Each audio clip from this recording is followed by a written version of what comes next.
All right. OBS is started. All right, I got the notification. Let me know, Addict, if it sound good and all that good stuff.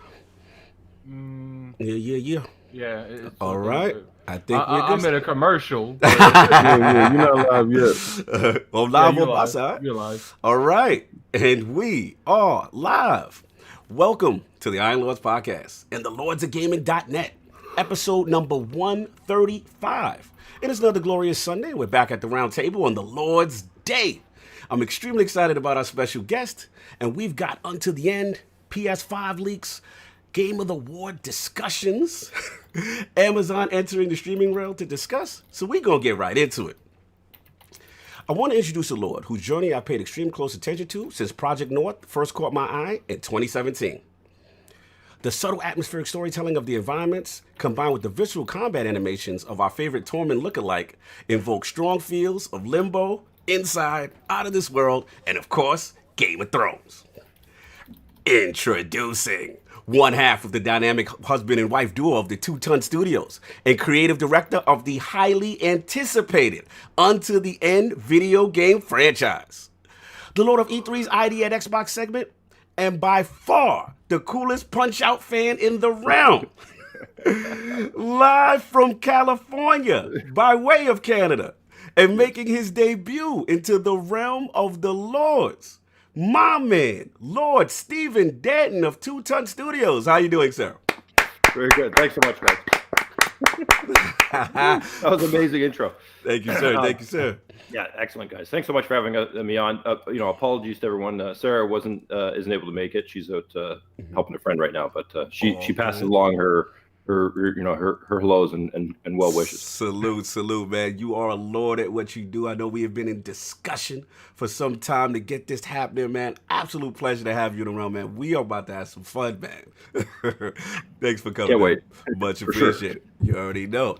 And of course, we got the four horsemen of gaming, those original realms, lords of the realm at the round table. My co-host with the co-most, my brother from another mother, the difficult game conqueror, Lord of Reviews, and the how of the young wolf. My man, Lord Addict, how you doing, sir? I am struggling. You're tired of these 11 o'clocks, right? I even got good sleep. I don't like. Last week I had no sleep. And I was better last week than I am this week. It makes no sense. Listen, I'm feeling it. Okay, I got about 2 more weeks, then we go back to 1 o'clock. I got about one more week. No, I don't know. No, we staying here. I know you liked it. Yeah. Sam likes this stuff. He's like, yeah, I get the rest of the day to myself. Everybody put Sovereign in the bushes, please. Put the bushes in there. In the air. I see the bushes. Oh, yeah, the bushes emojis in there. I already see. Oh, there the bushes. I don't want to join us at 11 a.m. No, it affects your Saturday night, man. But it is what it is. And of course, we have the most technical gaming lord, the solo gamer who lives for the single-player selfish experience, and also the Sostradamus, Mr. Offline Profile Illuminati and Lord Patreon of the Iron Bank. My man, Lord Sovereign, how you doing, sir?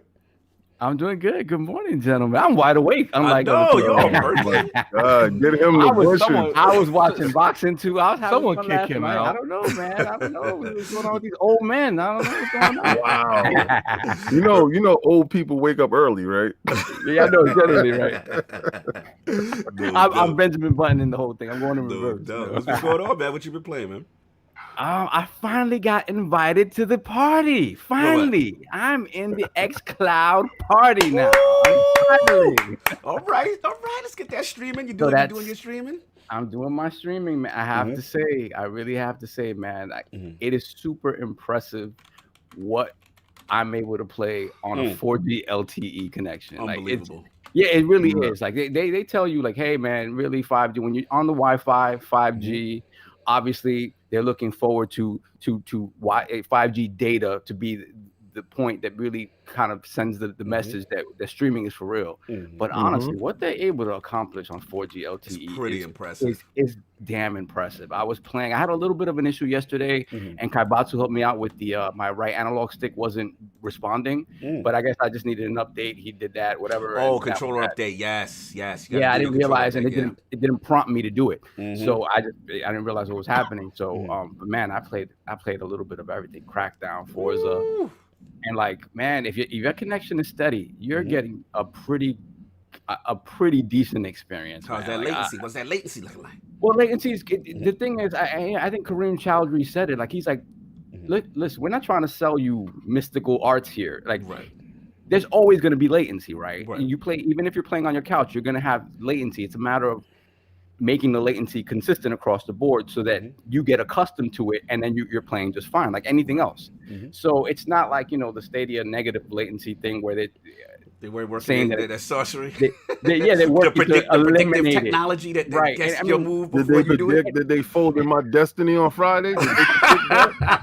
Yo, I think that it's funny you said that. I think that has something to do with the crosshair. We'll get to you. But that's the thing. Like, again, the predictive technology I think is real, but it's just the way they're saying it. It's like black magic right now, right? Like, you have to work towards that. Right. But I guess once you get that latency to a point where it's even across the board, and you know what to expect, and you know what how long your button prompts are going to take to show up, and you're constantly playing it, it's fine. No doubt. So that's been pretty much it, sir. That's pretty much it, man. And of course, we have the Incredible Hulk of this, aka the Excess Gamer. Ooh. The Lord of Combat Sports, King of the Statues, who demands nothing less than that premium experience. It is the leader of the Fraud Alert movement. Ooh. Beloved Lord King, how you doing, sir? To this day. To this day. Woo! Boy, I told you guys what was gonna go down in that fight. And Luis Ortiz, King Kong Luis Ortiz, came in the best shape of his life, and he gave the best 6 rounds of his life. Until it was actually he gave the best 7 rounds of his life. And what Deontay Wilder tells you all the time, every time, y'all got to be perfect for 45 minutes. I got to be perfect for 2.5 seconds. Accurate. And he hit him with a bolt of lightning. Zoop. Struck this man down. His legs went to jelly. His body, his spine. It's like Sub-Zero yanked the spine out this man, and this man crumbled into a heap of pile of mess of goo on the floor. You can't. I have to say, good, so I'm good. I got something back. I'm usually disgusted by Deontay Wilder. I mean, I don't like his style, whatever. But I give the man has power. The man has heart. And he looked disgusting throughout that whole fight. Yes. But the best thing he threw was that right cross. It was perfect. It was short. It was right to the point. And when you saw the sweat fly off of Ortiz's head, it was a sweat cleaner. It was one of them sweat. Like, you're sweaty, I got you. Yo, King, you know how foul the internet is. All right, after the knockout, you remember how he was slumped? They had that picture, and then they had the picture of the life alert old woman. Yeah. She's calling, I'm falling, I can't get up. I said, the internet is. I said, it's too soon. It's too soon. You can't be doing them like that. Listen, man. I told you guys how it was gonna go, and if you watched it, it was beautiful because in the first fight, Combat Talk is up right now, guys. Yes, watch sir, it. Please, I love podcast. The King's talked up there. Listen, if you watch the first fight, he didn't catch him flush, right? This was, and I've always said it. If this man catches anybody flush on top of that noggin, it's over. And I don't know why his chin was in the air. I don't know why he took his eyes off the prize. But again, we have the heavyweight champion of the world moving forward, and now we can look forward to Joshua versus Andy Ruiz, the little engine that could, part 2. Yes. And we're gonna see what happens there. This week. Yeah, what's up? What you been playing? Okay, I told you guys, remember that game, The Last Station? That game, I told you guys in Game Pass, I'm a Game Pass junkie. And hold on. We not to cut you, sir. We actually missed a super chat from Lord Dizzy, the $2 super chat. King O Solve Knees. Hashtag never forget. He still saw you. He's on your neck early. Dizzy. Put some bushes for you, D. Continue. I missed that super chat. I'm sorry. Continue. All right. So The Last Station is up right now, and it's an indie game that made it to Game Pass from ID Xbox. And I told you guys it was fantastic. All right. So for you guys who don't have Game Pass, it's free this month if you have games with gold. Okay. Right? Download it, check it out. It's one of those games that trust me, if you like zombies, if you like thrillers, if you like to, story is made in a 16-bit format. Oh, all right, But okay. it's beautiful. It's a beautiful game. They work very hard on it, and it's my suggestion. Well, If you ever seen a movie called Train to Busan, it's a Korean zombie movie, sort of the same. It's a train thing. Zombies on a train, and you trying to get to a certain place where supposedly you can get away from the infestation. Nah, bro. It's reminiscent of that. Yeah. The last station is very cool. Very cool. So I've been playing since Game Pass decided to, put out all these great games. Rage 2 is in there. I'm upset that I purchased that. Is in there. Also, I've been shout out to the great Mr. Bill Stillwell.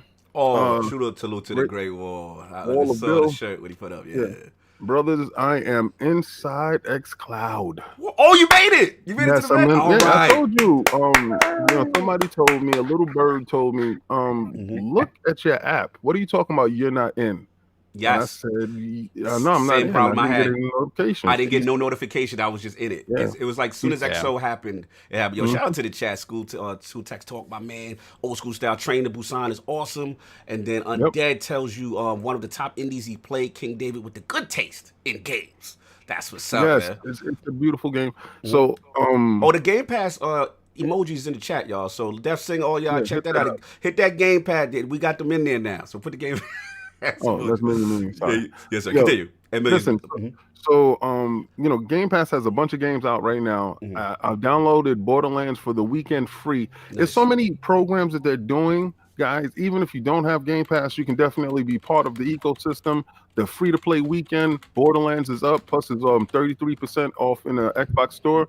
Go in there, check that stuff out, and have a good time because there's games in there. Like some of the games that we're going to talk about today that should be highlighted. All this award show stuff, it doesn't give a highlight, and I have a good thought on how they can go forward with these programs to highlight a month. Every month they have an award for what games come out for that month. But no doubt. Shout out to PC Master Race. Good morning, Lords. You guys are one of the best podcasts on the internet. Love you guys. Thank you. Love you back. Salute. See, I read something not in color. Can you be proud? And of course, I'm gonna mute my mic.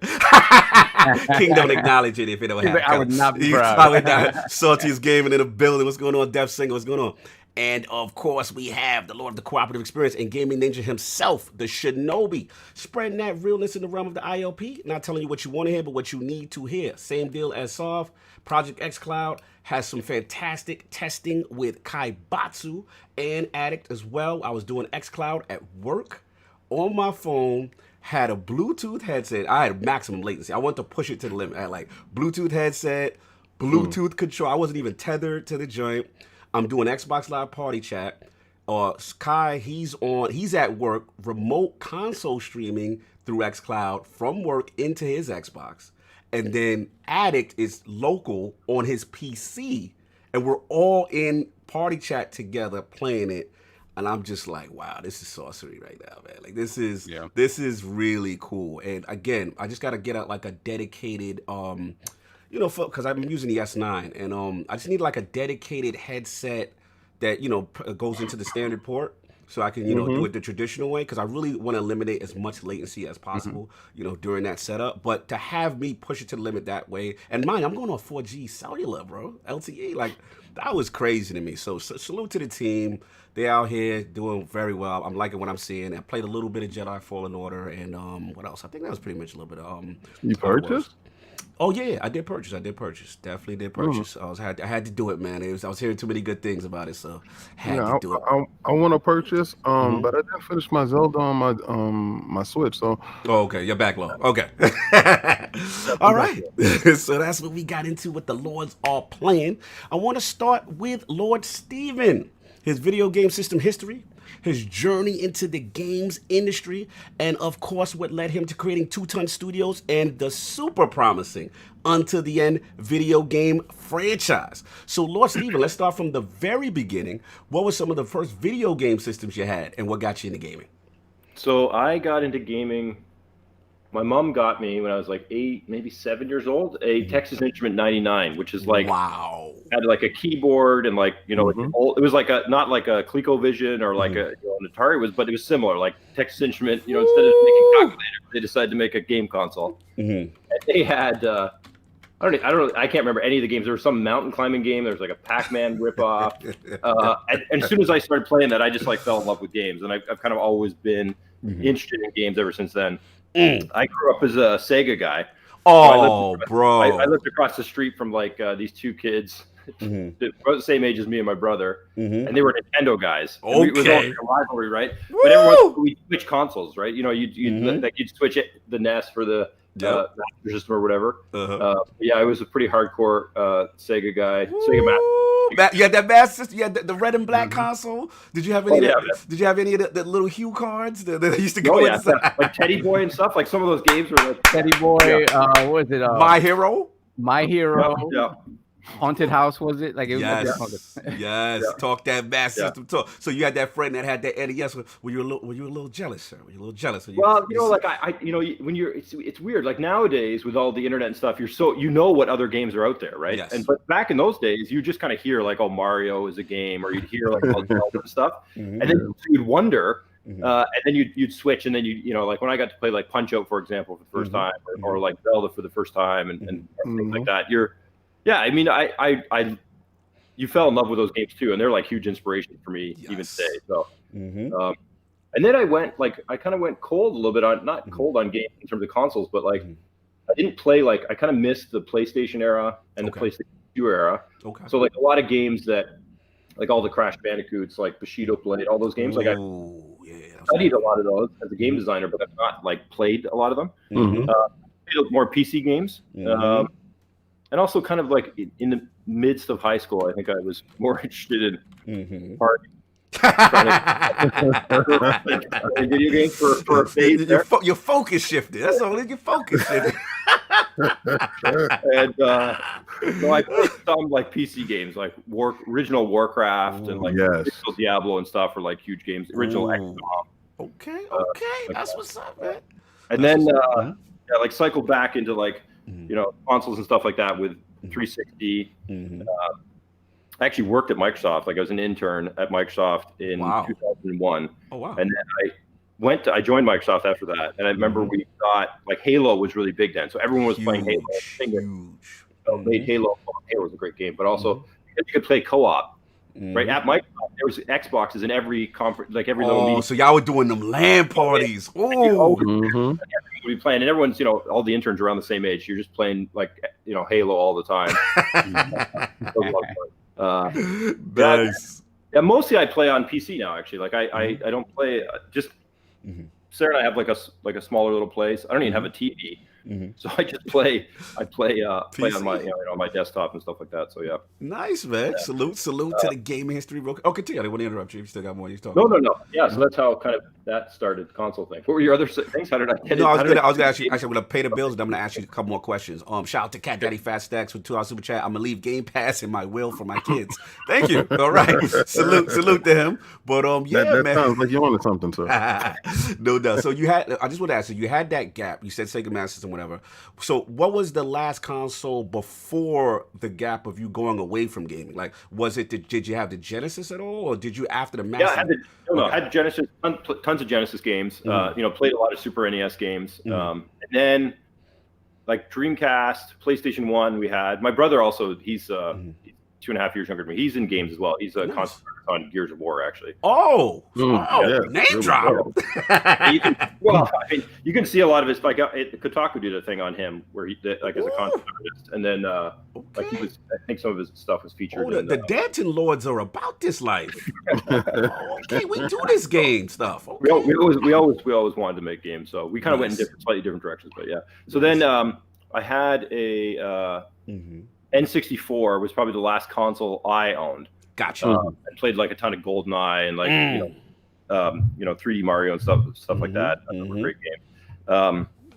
Nice. Yeah, and then I didn't play for a bit, and then got back into it after kind of got done school and yeah. So nice, man. Tremendous history. Loving the well-roundedness. So yeah, I'm gonna move on as far as now the career aspects, and then like getting into the gaming industry. I know you said you worked at Microsoft for a little bit, and then doing some research on you did some had some stuff on the Azure portal.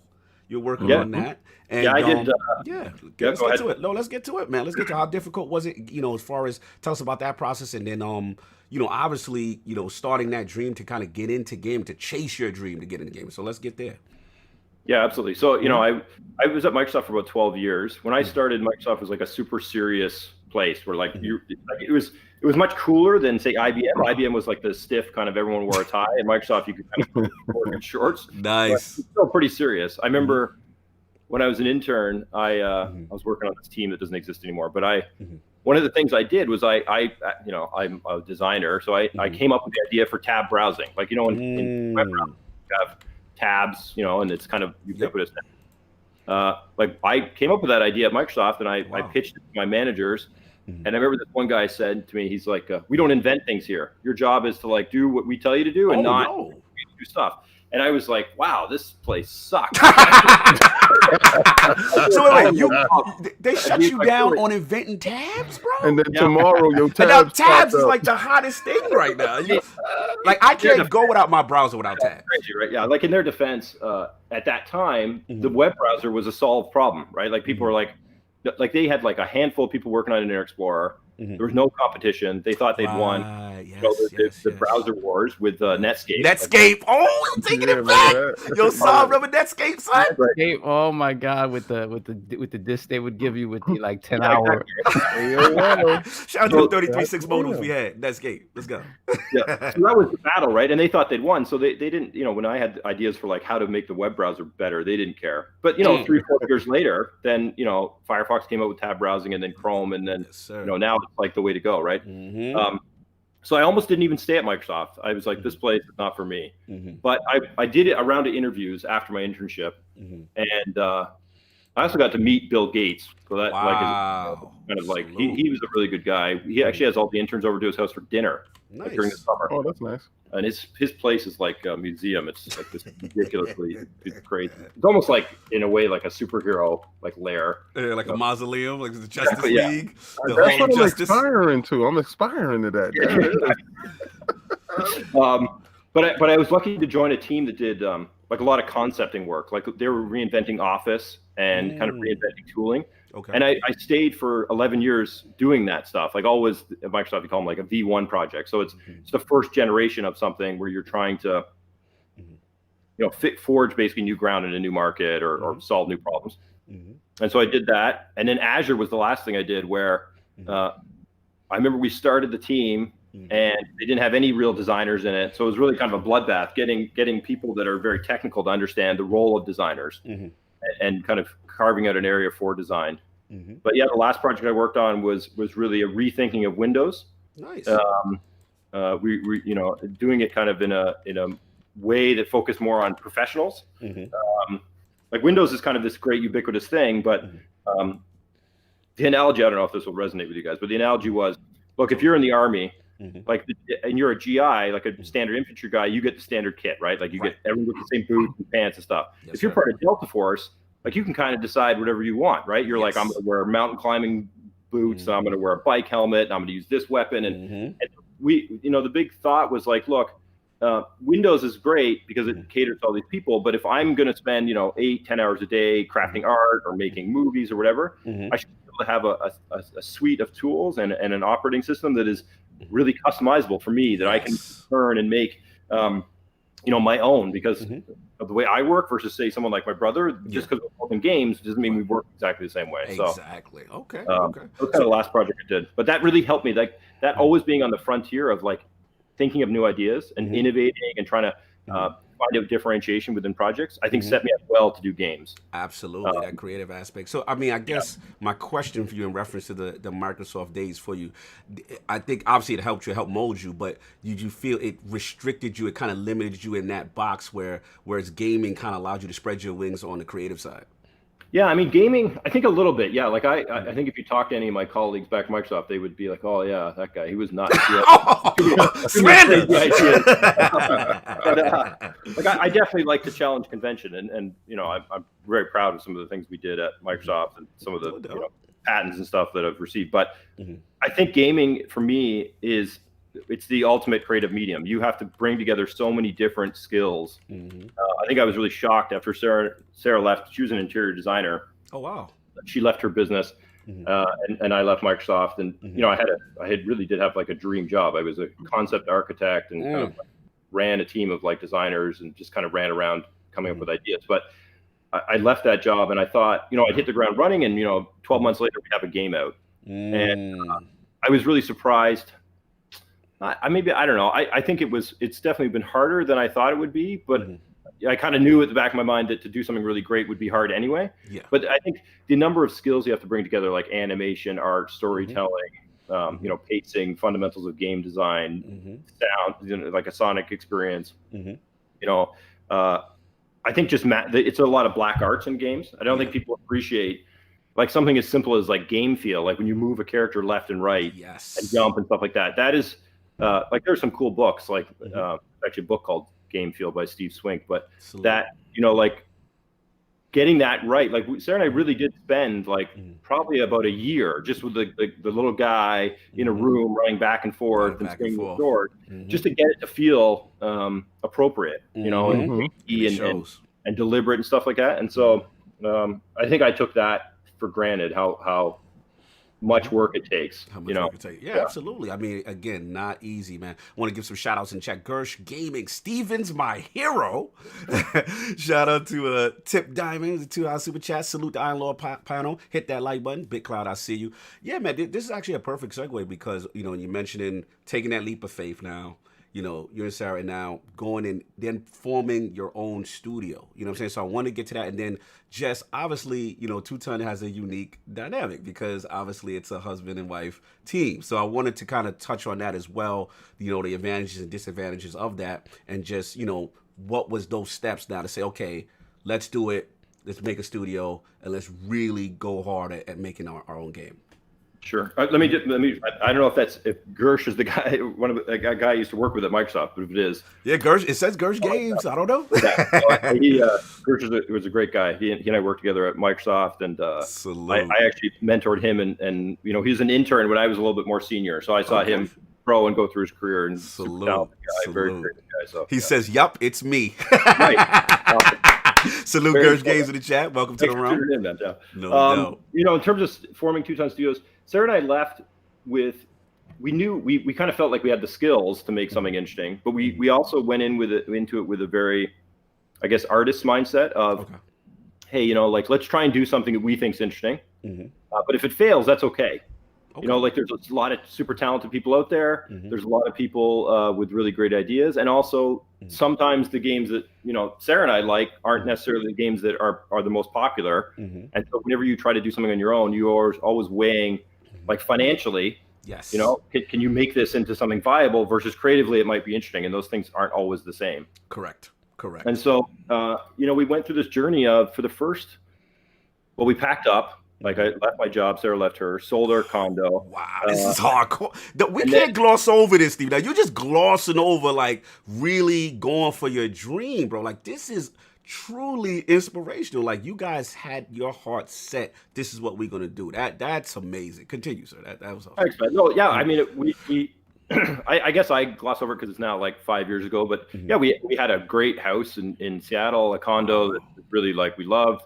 As I said, I had a great job. Sarah had a great job. We had a good community of friends. But I think we felt that something was missing in the sense of we'd kind of done what we wanted to do, or we felt we'd done as much as we could do in the roles we were in, and we really wanted to challenge ourselves, right? And a little bit of it came down to do we want to have kids or not? Do we want to stop and have kids and then start a family, or do we want to go and try and take one more shot at kind of doing this? So we decided to do we decided to pack it all up, travel. And we just did a ton of concepting. I think we built 7 or 8 game concepts to learn, how to make games, to get better at games. and some of those are pretty well realized, and some are terrible. But and then I guess it was our travels in northern Scotland and in Iceland that really kind of concretized the idea of, hey, let's make a game about like a normal guy that's struggling through a harsh environment, and he's transitioning. He's transitioning to what I was going to ask next. Continue. Set it up. It's really about him trying to overcome this world that's bigger than him and these challenges that are bigger than him in order to get, it eventually became a story about getting back home. Originally, it was a story of revenge, but really to overcome these challenges that are bigger than him. Like, we didn't want to make a game where the main character is too heroic. Like, he's not, like you have a lot of games like, God of War with Kratos and stuff like that, where, he's a demigod. Like, he's a super powerful warrior. And and you have games where you're the chosen one, and we wanted to kind of buck that trend where a lot of the things in the game, you come across these events where you have no choice but to fight, or or you come across architecture and stuff like that that's much bigger and grander than you. And we wanted to make the father feel kind of small, a little bit like, I think, like what the Coen brothers do, in some of their movies, like No Country for Old Men. Right. Like, the hero, like Josh Brolin, is like, he's kind of the hero, but he's also just kind of this guy that falls into this situation and tries to make the best of it. And at the end, you're kind of like a little bit, you don't even know what really happened to the guy. There isn't this clean resolution. And so we kind of like that kind of storytelling where if you took like 2 weeks of someone's life and you kind of, tried to show that's kind of what they're trying to make. So, listen, man, you transition perfect, because that's literally what I was about to ask you. And it was just about the main event, why we are here. You know what I'm saying? This game that we obviously I've seen in 2017, and to be completely honest, we said this offline. It was something I was hunting down for a while. I remember first seeing that trailer and completely blown away by the cinematic, the atmospheric elements, and it was just something, again, as a fan of a person who played inside, especially first feel was out of this world where there's no fade to black. Yes, it's fade to black, and then saw what was cool. Like, I love those games where there's no narration and like the atmosphere. Environmental storytelling. Yeah, complete environmental storytelling. It was just the grunts and the music, everything. And it's one of those things, and I think there was a scene specifically that reminds me of this world. Like, out of you get out the water, you don't know what's going on, and you see kind of like the black wildebeest or whatever that thing is, and you're like, yo, what's that? And it's watching. Like, I miss the games where it don't hold your hand. And literally that's what Unto the End, like, I've seen it, and then you see one of those creatures from another race looking at, the main Tormund looking guy. And then what was different was I thought it was going to be more so like on the inside tip. But when I saw the combat, and I'm like, wait a minute, you know what I'm saying? And then it's like, there's parrying and there's faking, and I'm like, oh, there's a fighting system here. Like, this is something. So I wanted to get into that because it's a huge departure from the other two in that respect, because you have that aspect, and then it also, I know we're Punch-Out fans, I thought of Punch-Out. I thought of, like, you got your block, your high, low, timing and all that stuff. So let's get into that, like the thought process about designing a game in that fashion. And it's just a huge departure from obviously the Metroidvanias and the Souls likes kind of thing. Let's get into that part.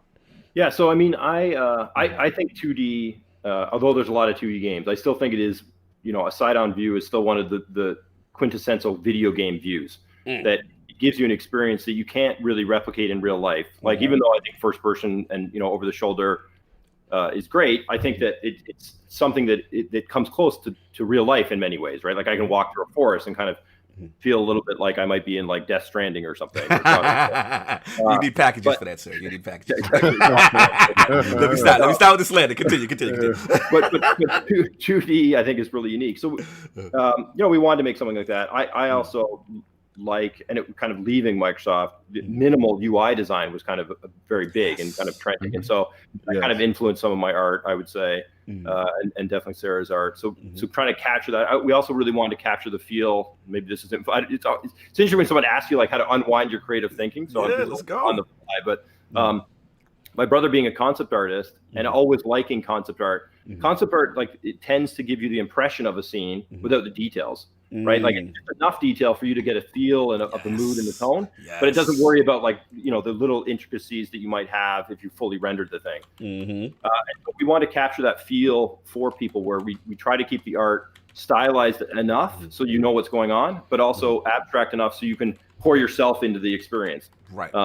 You know, so you can kind of imagine what the emotions are without us trying, without us forcing, you know, you to think a certain way. And the combat system itself really evolved from us doing a lot of prototyping and kind of testing things out, but kind of coming to these insights around what makes 2D really special. So I'm a big believer, and I've always felt this way at Microsoft whenever I try to take on something that if you're going to do something, you know, Steve Jobs would have said, well, just do it different because, you know, we're Apple and we do it different. But I think of it more as do it differentiated. So think about what makes your medium really unique and build a set of systems around that uniqueness. So for me in 2D, things you can do that you can't really do in 3D is judge left and right distance, judge high and low, and be able to see behind you. Yes. Right. And these are things like 3D, you know, like Dark Souls, if it suffers from everything, is like one, the camera gets in your way. And two, it's very hard to like see around you, you know, and you often get, you know, kind of, you get cheaply killed, I find. In some of the yeah, because you're fighting with the camera. You can't, I completely hear where you're going with that. And then so you know, if you go like old school God of War, you don't have the, I can't see behind myself problem, but you can't really judge height anymore. Like you're really restricted almost to like if you deconstruct God of War, it's really like asteroids, right? Like God of War is like asteroids, and you're just trying to like keep guys off you, and then test threats and take the next guy. And so we hadn't seen a game that had done 2D combat that really put the three things together. Like, you know, Street Fighter definitely does a lot of high, low, and zoning. Yes. Left and right, but you know, you don't really fight multiple guys. Right. And so we thought those three elements would make for a really interesting system. And then we layered on, you know, the ability to use friendly fire, right? Like I love emergence in games. Like I was just playing Blood Roots. The you know, I don't know if you guys know that game. It's another indie game, but it's all about picking up these obstacles and then throwing them at people. Like you can pick up a tire and like roll in it. You can pick up a firecracker, fire, and it's all about like emergent gameplay. Gotcha. And so I love when you can kind of feel smart by doing things in the game world, and then you have these aha moments. Like, oh man, I can use like a guy who throws spears against another guy, or you know, whatever the case may be. And then the terrain we thought was interesting, like being able to use like walls and knock guys off cliffs and have opponents that could follow you where you go. Like a lot of 2D games, you know, especially the old guys like Castlevania, the guys they were zombie guys. They would just like run off the edge and kill themselves. Right? Yeah. Locked on a platform, like they'd run back and forth, and that's fine. I mean, in certain cases, but we wanted to have it so like guys can jump and follow you and, you know, climb after you and things like that. And so, let's get it. You know, kind of have that like action movie kind of feel. Like if you watch like Die Hard, like he doesn't just spend all his time fighting on one, you know, Bruce Willis doesn't spend all of his time like fighting on one platform. He like knocks the guy into a wall and then goes into the next room and then climbs the thing. And so we want to kind of have moments that you know, like that. So yeah, I think we really just tried to make something differentiated based on a perspective, a view that we thought was neat. And that really hadn't been done before. No doubt. Let me ask you that. Shout out to my boy Cat Daddy Fast Stacks. He says, "Does Unto the End have a good level of difficulty?" I think so. What are your answer there? Good level. I don't. I guess that it's always interesting. The difficulty question is always interesting because, I think Sarah and I like to think of it as not difficult but challenging. And so let me kind of qualify that a bit. So I think things are difficult when, no matter how skillful you are, how much you practice with something, you can still die unexpectedly. Yes. And so to me, that is not a kind of game that can be frustrating, that kind of difficulty. I think a game that is challenging is a game that when you get good with it, new encounters are demanding because they're novel, not because they drop anvils on your head and you and so Unto the End is a very challenging game in the sense that we consistently throw the father into situations that are bigger and kind of unexpected, and then we leave it to the player to unwind those things. Yes, and figure out how to kind of overcome them in a quote unquote easy way. So I would say difficulty, you know, to use the more kind of generic term difficulty, we would say. Like a punch out kind of thing. I don't know if people found punch out difficult. Right. I don't think it's as punishing as say like a Dark Souls. I think I love Dark Souls. I think Dark Souls is maybe other people think it's as punishing as Dark Souls, but we have a save model like Hyperlight Drifter. Okay. So our idea was not to make it so that, I mean, or are you starting us back at the beginning of the level when we die? Do I got to do the whole level if I do that? That's what they want to know, man. I think that no, so you don't have to do that. I think Dark save Souls states. Yeah, no, I think Dark Souls is a brilliant game, and I think that its model works really well. But for us, we wanted every enemy to be unique. Okay. So like a punch-out fight, not in a boss rush way, but every encounter and the collection of enemies makes up a unique encounter, and they have a reason for being there in the story. Dark Souls follows a little bit more of a model where you're encountering mobs of characters that are waiting for you. It's more like running a gauntlet over and over again. Yes. Right. And Unto the End was more about kind of that play dead kind of model, or even the older school, Under the World or Flash, where they're telling you a story based on the environment and the encounters with those creatures. They make sense for the world. Like they're not just like waiting for you. In fact, they're often surprised you're even there. Yes. And react to your presence aggressively because they're like, who is this human? In our midst, like he should be here, right? Should be here. I want to stop you for a second. Go ahead, Attic. I hear you talking. What's Attic? I always enjoyed games that I always like. There's two types of difficulty when I think of games. There's difficulties like, games that are built around those challenges in mind. And then there's difficulties like, let's just give everyone more health, make them take more damage, make them do more damage to you. Like, I feel like that's artificial difficulty. That's not challenging. It's frustrating. There's something like stuff that's made in with the Souls formula. Like, that was designed to be challenging. It wasn't designed to be difficult. Okay. I feel you going. I think that's a really good point, actually. Like we don't have any inflated like health pools. We don't have boss fights that have like this guy's going to take 50 hits to kill, and we try to make it much more like a Bushido blade or like a. Or if you're skilled, you can defeat every enemy pretty easily. Like our kind of model is when we play. We have to be able to beat every opponent and every encounter without taking any hits and be able to do it in multiple ways. Gotcha. If you can't do that, then it's too hard. Gotcha. It really should feel easy for me to go through it and play it because I'm designing these guys. But for someone going through it for the first time, it should feel challenging and demanding and hopefully enjoyable. So that's the kind of balance we're trying to strike. It's like the Dark Souls games. You could beat them really fast, but the first time you play them, it's going to take you a long time. You're super overwhelmed. Yeah, absolutely. So I want to touch on something because you started deep dive with it in the sense of there's two things. Obviously, we saw some behind the scenes things that were pretty impressive. You know what I'm saying? Salute to Lord Stephen for that. That was amazing. I guess the thing that I want to talk about in reference to the game was that two parts. One, I didn't realize that in this game, you had the ability to avoid combat with the other races. And there are certain things that you can do that kind of lead to that, which is kind of cool. I didn't think this game had that dynamic on about it. Talk me about that process, and kind of incorporating that into a game like this. Sure, yeah. Thanks a lot, guys, by the way. Yeah, so we wanted to make a story about a father. He's not a murderer. He's not out there to go and slay a lot of guys out of anger. He's really just trying to find the fastest way home. Right. And he happens to go through these situations where he needs to fight. But we wanted to kind of make it so that the creatures you're fighting, some of them, are just as smart, if not smarter than you. They have just as much culture and background. They have lives and families like you do. There's this quote where it's like, every time you meet someone, they're fighting a battle that you know nothing about. That's very true of life, and I think it's very true of like, why can't it be true in games too? Why do these creatures you fight? Why do they just have to be these mindless automatons? Why can't they also be worried about a loved one or be protecting their children or whatever? Yes, there's a specific scene with that. I love that. Continue. We have these moments in the game where we definitely allow you to fight, and that's to us part of the agency we give the player. That's what to us makes it feel like it's your story versus our story being told to you.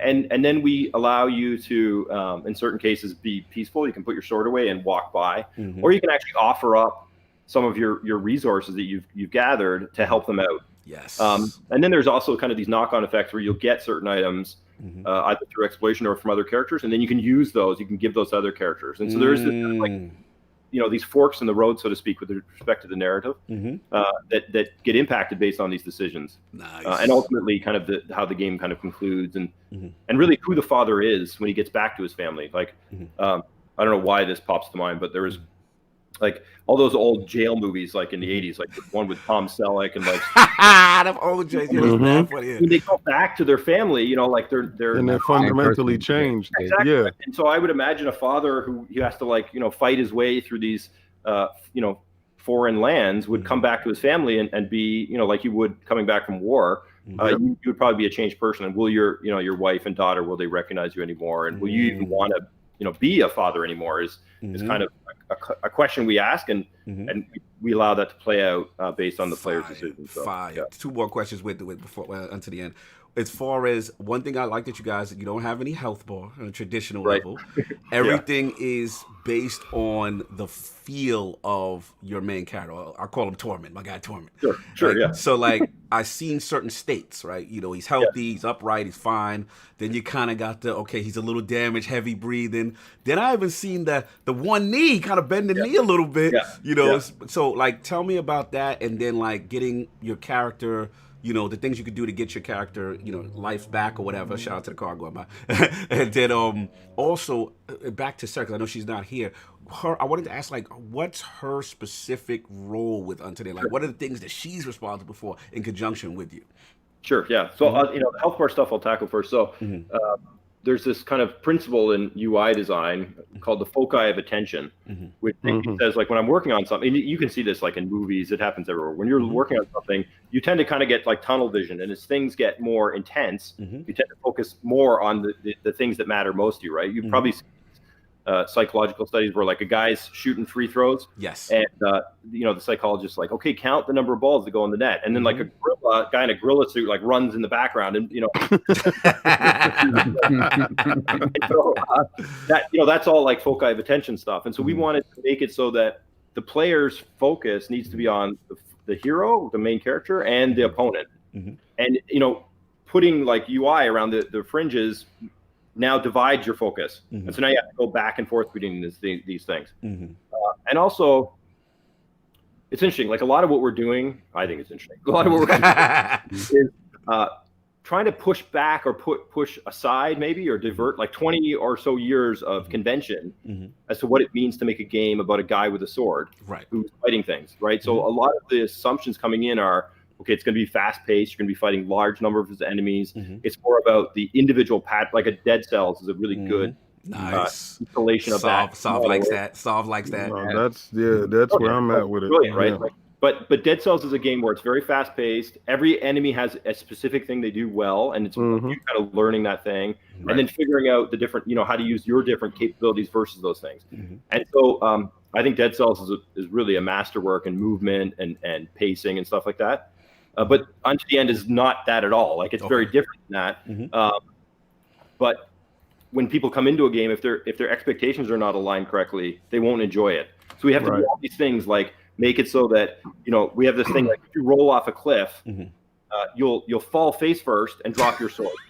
Right? And we do that because we want to show you, like, look, man, movement is a deliberate thing. You have to pay attention to what you're doing in this game, right? Like if you're in a hallway and jump up and hit your head, you'll like crack your head and hurt yourself, and then drop your sword. And so like you can kill yourself by smashing your head against the I love all the head trauma. The head trauma. I'm all about this. That's actually motivated by a story, but I'll tell you that maybe later. Anyway. The point is, though, we're trying to push that tide away, and part of it is getting rid of the HUD and making it so that blood is on the hero, because the most important skill in the game to develop as a player is the ability to observe and read and react to the threats in the world. Look at your environment kind of in the macro level and see how you could use that to your advantage, and then at the micro level be able to look at an opponent and see if they're attacking high or low, or are they faking me or bashing me or whatever. Nice. So it just made sense to kind of keep everything focused in that way. Love it. So Sarah's role, in terms of Sarah, sorry, let me blow my nose here. Got to shout out the wife. Yes. No, I mean, Sarah and I are 100% a team on this. We really collaborate on all aspects. So Sarah is, I always say, a much more natural artist than me. Like I consider myself more of kind of an inventor designer with artistic skills.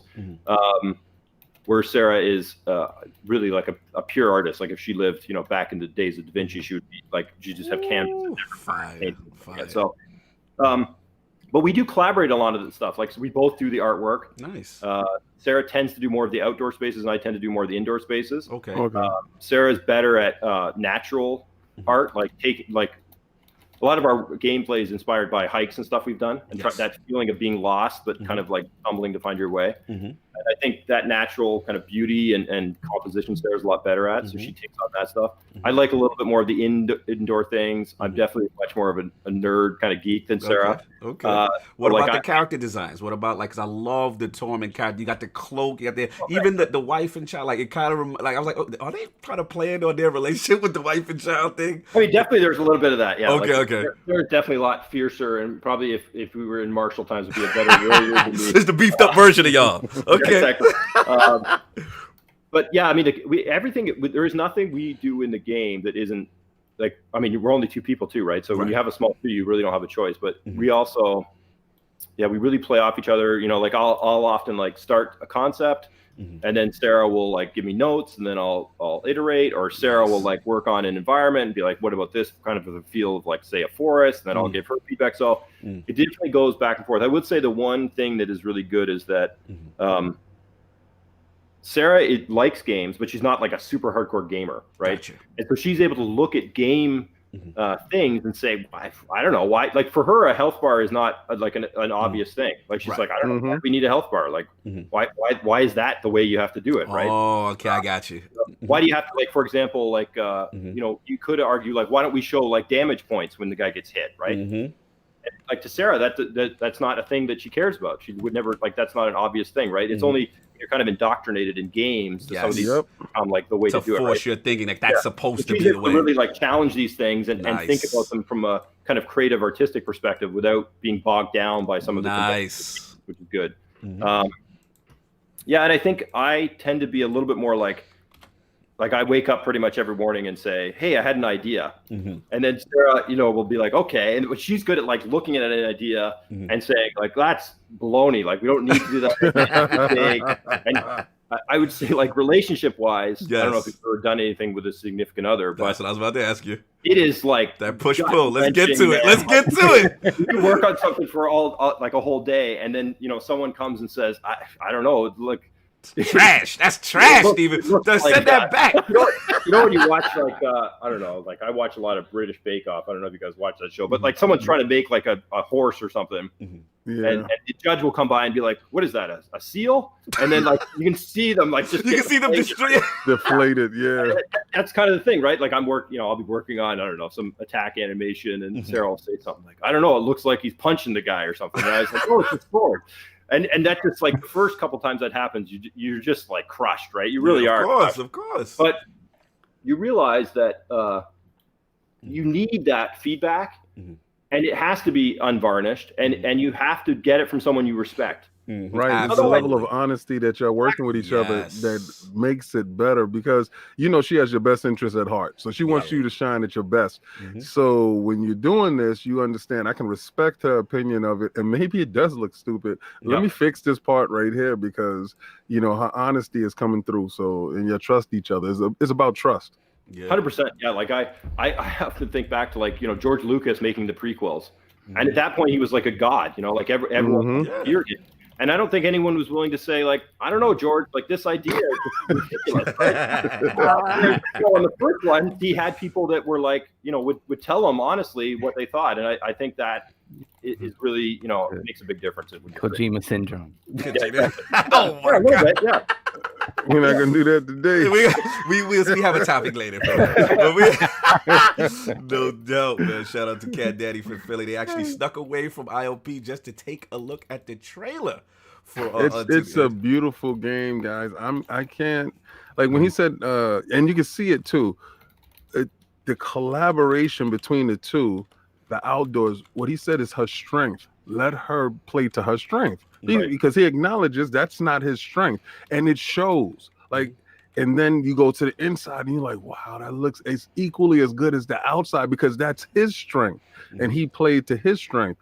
The animation, I can't wait. I really can't wait, to be honest with Absolutely, you. man. So you got it. The realm is very hyped. They're doing their research. They're like, what is this game these guys are talking about? But I want to now transition now to what I call the magic moment. So let's bring it back, man. So it's E3 2019, brother. E3 2019. You know what I'm saying? And obviously, Microsoft had a huge presence, had a huge show. They were the only one there that year, you know what I'm saying, this year. But we saw at a little Visionette, you know what I'm saying? And there it was, Until the End debuting on the Xbox press briefing stage. So I just wanted to ask you, Steve, like, how did it feel to get the call from Microsoft to be selected? Like, this is literally the Super Bowl of gaming, and your game is included in a Visionette on stage. You was like, tell me the vibes. What was the thought process at that point? I mean, it's kind of surreal, right? Especially when you hear about it and you're like, okay, that like you get ready, kind of like mentally prepare, for like, okay, I'm gonna watch this thing on stage. You're very proud. As I said earlier, I think like making a game is an incredibly hard thing to do, and Sarah and I, really been working like crazy on this thing. So when you get acknowledgement from kind of an industry leader, you feel a degree of vindication, right? It is like also this weird roller coaster though, because the same thing kind of happened with getting just back from EGX. Like you go to these things or you have these moments and you feel amazing, right? You're like, wow, we've really accomplished this thing. But then you kind of come down and you're like, okay, we still have to finish this. So this up and down. It is draining mentally. But yeah, like getting the call from Microsoft was a huge, really, really validated like all of our hard work. I think. Is it pressure now? Is it pressure now that you got the call, they recognize the greatness, but now it's like, yo, we really gotta deliver now. You filled them back. You know what I'm saying? Like everyone backed the truck up now. Like, is it pressure now? I think there's a bit of that, but I also think like Sarah and I put a ton of pressure on ourselves to make something we're extremely proud of. Like, I don't want to at the end of this thing be done and be like, I just made a game, I want to make a game that people really think like, I don't need everyone to love it. I don't think that's even possible, but I want to make a game where when people play it, it does feel like a really unique experience. And really Sarah and I feel like, we pushed it, as far as we could have. And so that kind of pressure comes from within. Seeing it on stage in the moment, and having like Keanu Reeves come out and then like having our little game part of like that was like surreal, man. That's like a moment where like I often think like if I went back and told like 15-year-old me like that's gonna happen, I would have said get out of here. Get out of here. Right? Yeah, there's no way, right? You made it, bro. Listen, LordCognito went absolute nuts. Yeah, I think I like. Yeah, I was sitting next to Cognito, and as soon as it came up in the trailer, I feel his hand on my arm, like yo, this is the game, and I'm bro, like, I lost it, bro. I lost because this is like you make a discovery. We go to these game shows, and we find games that we like. We talk amongst each other. Yo, what game you like the most? Well, I like this game over here. And what we like to do is drag each other to the game we like the most, right? Yes, yep. So we will drag each other to it, and we'll see a game, and we just hope the rest of the world can get a piece or get a glimpse of this game that maybe not too many people know about. So to see your game that he saw someplace else in his heart on the screen. King, you nailed it. Yeah. You know what it is? That means a ton. The way it is for me is like, when the Lords, we all go addicts, we go to these shows.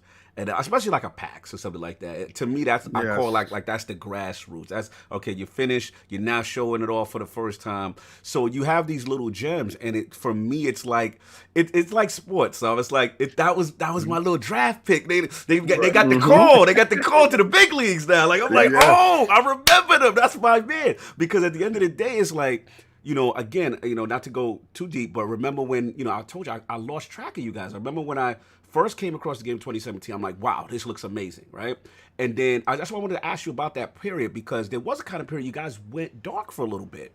Yep. And I didn't know what happened, and I'm like, okay. Then I seen the Big Sugar come in, and I'm like, okay, maybe they got picked up. I'm like, okay. And then the bombshell. It's like, oh, this is Microsoft. This is now in Game Pass. This is like, yo, we out here now. So like, tell us that process, because again, there was a period where you went away. So I just wanted to know, what was going on during that process. Yeah, I mean, it was a tougher time, I would say. Like, there was kind of two aspects of that. One, we originally signed with a publisher called Digerati. Yes. And Digerati then became Digital Uppercut. Yes. That I was actually part of. Like, it's not super well known, but I was actually part of that. Wow. Like, the reason I joined that, like, there was 4 guys, myself, a guy named Nick, Matt, and Christian. We started Digital Uppercut. Oh, wow. That was going to be kind of like like a sister label to the Digerati stuff. Gotcha. Right? And in the end was going to be one of the first games. There's a couple other games that were coming out for that. And so that there were some ups and downs with that. I think balancing, without getting into too much detail, because it probably legal trouble, but there was some balance. And then also we had a developer working with us. So Sarah and I were able to focus on the art, and we had a developer working with us, and he was an ex Microsoft guy, had retired, and very smart guy, started tons of startup companies, and actually worked at Microsoft for a while. But I think we underestimated how important that feel for games is. Yes. Like he was a very talented programmer, but that feel for games was not something he was really passionate about. He didn't really have it.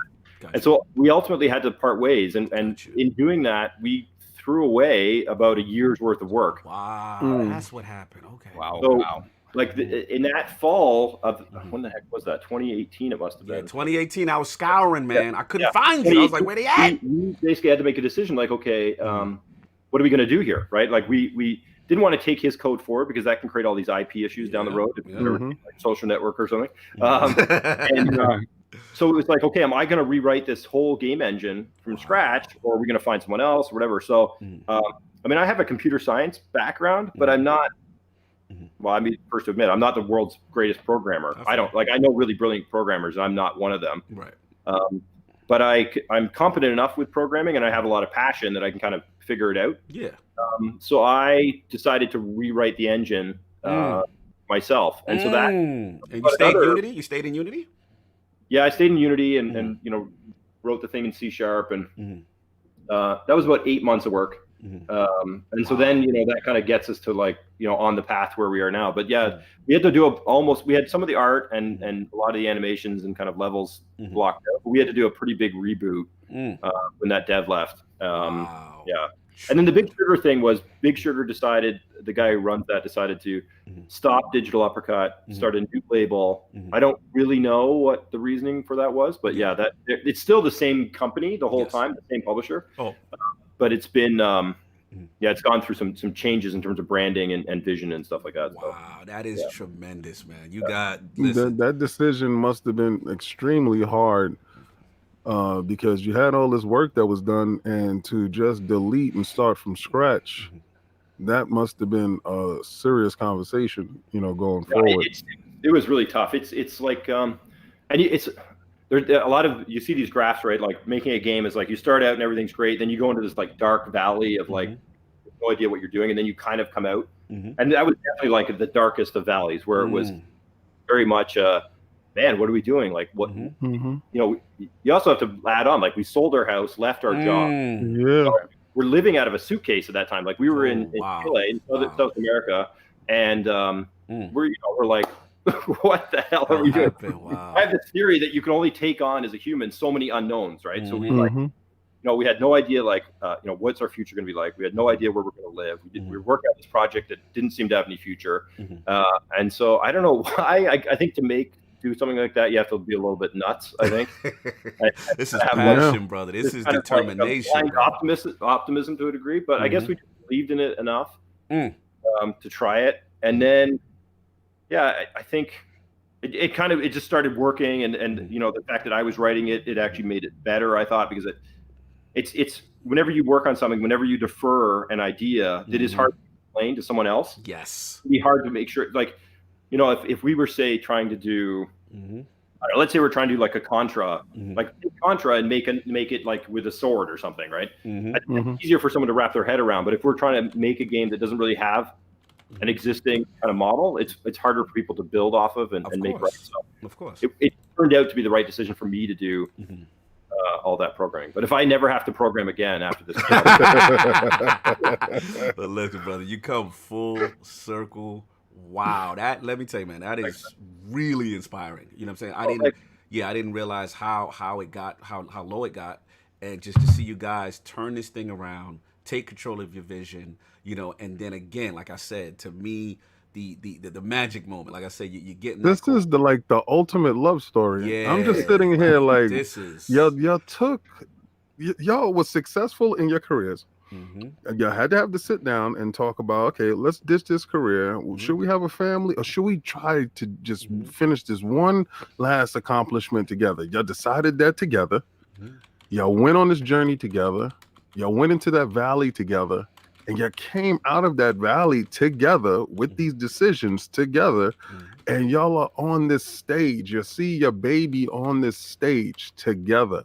And I'm telling you that bond must be super incredible because y'all went through trials and tribulations. You went from having it all to having nothing to going back up that ladder to having it all. Yeah. And that is a beautiful, beautiful story. Yeah, absolutely. Not everybody has the courage to pursue precisely what they want in life. It's difficult because, when you have something that's safe, relatively safe, it's difficult to up and say, hey, no, I don't want safe. I want what I want. Facts. Yeah. From a position. Us as humans, we don't like to be uncomfortable. Yeah. Right. That's a belief in the dream. So I just want to now get into Thanks, guys. I really appreciate that. I just want to say that. We appreciate you for coming in and telling your story. This is amazing. I want to get into now the Game Pass dynamic. And obviously, you Captain Game Pass loves this. Let me tell you. Put your Game Pass emojis in the chat, yo. Let me tell you, each and every one of these millions and millions of people are going to get a chance to play your baby, and this is it. This is it. So let's get to the Game Pass. Shout out to Cat Daddy. I see the chat. I see the live chat with the emoji. So let's get into that because obviously, it was one thing to see the game ID at Xbox. It's great program, saluting the indie developers, getting some shine on the big. That's one thing. But now we're like, no, this is Game Pass as well. Because you're also multi-plat, but then before you were multi-plat, you still are, correct? You're still multi-plat. Yes, that's right. Right. But at this point, you go, boom, now it's in Game Pass on Xbox, most likely day and date, on release. So tell us about that dynamic and if you feel that helps you as a developer. Yeah. So just to clarify, we're on all platforms. All the consoles and Steam, and then day one on Xbox for sure. Like that'll be our first thing. The only thing we can't be on is if there was a like Sony has their own based service. We couldn't be also on that for a period of time. Okay. So the honestly, the Xbox thing was just amazing, man. We met those guys at Gamescom. We did a closed door kind of like press only. Drop some names. Is Charlie in there? Come on now. You got to get that exclusive. I need the exclusive. We're in the run with the Lord. Let me not get you in trouble. But if you could drop a name, that would be appreciated. If not, in terms of who we met with at give me some Microsoft names. No. Nick Zuklich is a great guy, and then Tal Silva also from the marketing side. So those are the two guys we met. It was Sarah and I, and then one guy from our publisher that chatted with them. Nice. And it was a pretty surreal experience because they come in there. Gamescom was behind closed door. You're doing, you're meeting press and you're telling about the game every 30 minutes, right? So it's like 30 minutes on, 30 minutes off, and this is going on for 3 days. And so you're losing your voice. You're trying to always come with the maximum amount of energy, but you're giving them the same pitch. Yeah, your pitch. And I never wanted to know who we were talking to, right? Because I didn't want to know. I didn't want to I don't know, work really hard for rock paper shotgun, but then not give as much energy to someone that I didn't know, right? And also I didn't want to get too nervous when I was talking, right? So anyway, and they were just so impressed with what we'd done. They thought it looked beautiful. They were kind of like you guys, they'd seen the 2017 stuff. They expected it to be kind of like an inside limbo, kind of maybe a little more story puzzle driven. So we opened up that demo with the combat, with the mother and father sparring. Yes, and love that one. They were blown away. They really were holy smokes! This is way more depth than we thought. Yes. And they were kind of throwing all these accolades at us. That's and right. to have that happen from a, like I think Xbox at ID is a fantastic program, and I think Xbox Arcade, which was popular on the 360, Yes. Oh yeah. that's kind of the backbone of like that indie game, the movie. Mm-hmm. So to have those guys like say, hey, this is really great, I think, I don't know, it's hard to put into words really. It really like helped Sarah and I feel like, wow, what we're doing is worthwhile, and all those risks it was very emotional, to be honest. Like, because you do something different, you get people who are like, I don't know, that's ridiculous. Like, no one's why don't you just do this other thing and it's easier and blah blah. And some of the people that are telling you that are pretty close to you. You know, it's not like that's your man, that's your bro. The street telling you like your idea isn't working. Like sometimes like it's like people that you respect are telling you like this might not work.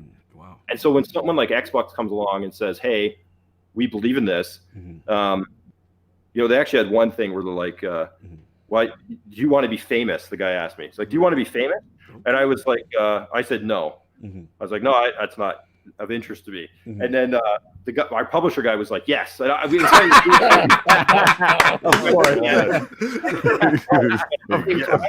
of course he wants to be famous. And that was kind of an interesting moment. That's hilarious. I felt like the right answer, and it was truthful. That's not my goal to be like famous, but you want your game to be remembered. Yeah, absolutely. Like if we can make something and people say like, wow, UntoTheEnd, like that was an experience that really stood out for me, you know, among other experiences, or you know, that really challenged kind of my perception of what a 2D game could be, or you know, whatever. Like to me, the beautiful thing about games is they can give you these experiences that last with you for a lifetime. Facts. And I think that those don't come along that often, really. Facts. So if I would be lucky enough to like make a game like that would be amazing.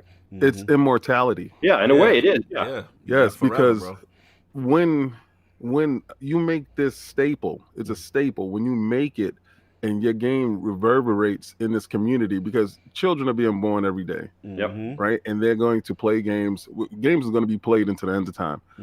And when your game is mentioned in the name of Maomato and these icons, these pillars, and they mention you in your game, you want to be immortalized. Famous? No. Facts. Right. Immortalized, Facts. yes. You don't want to be forgotten, man. So yeah, I just wanted to touch back into the Game Pass portion. Like, how do you feel? Do you feel that helps you as a developer?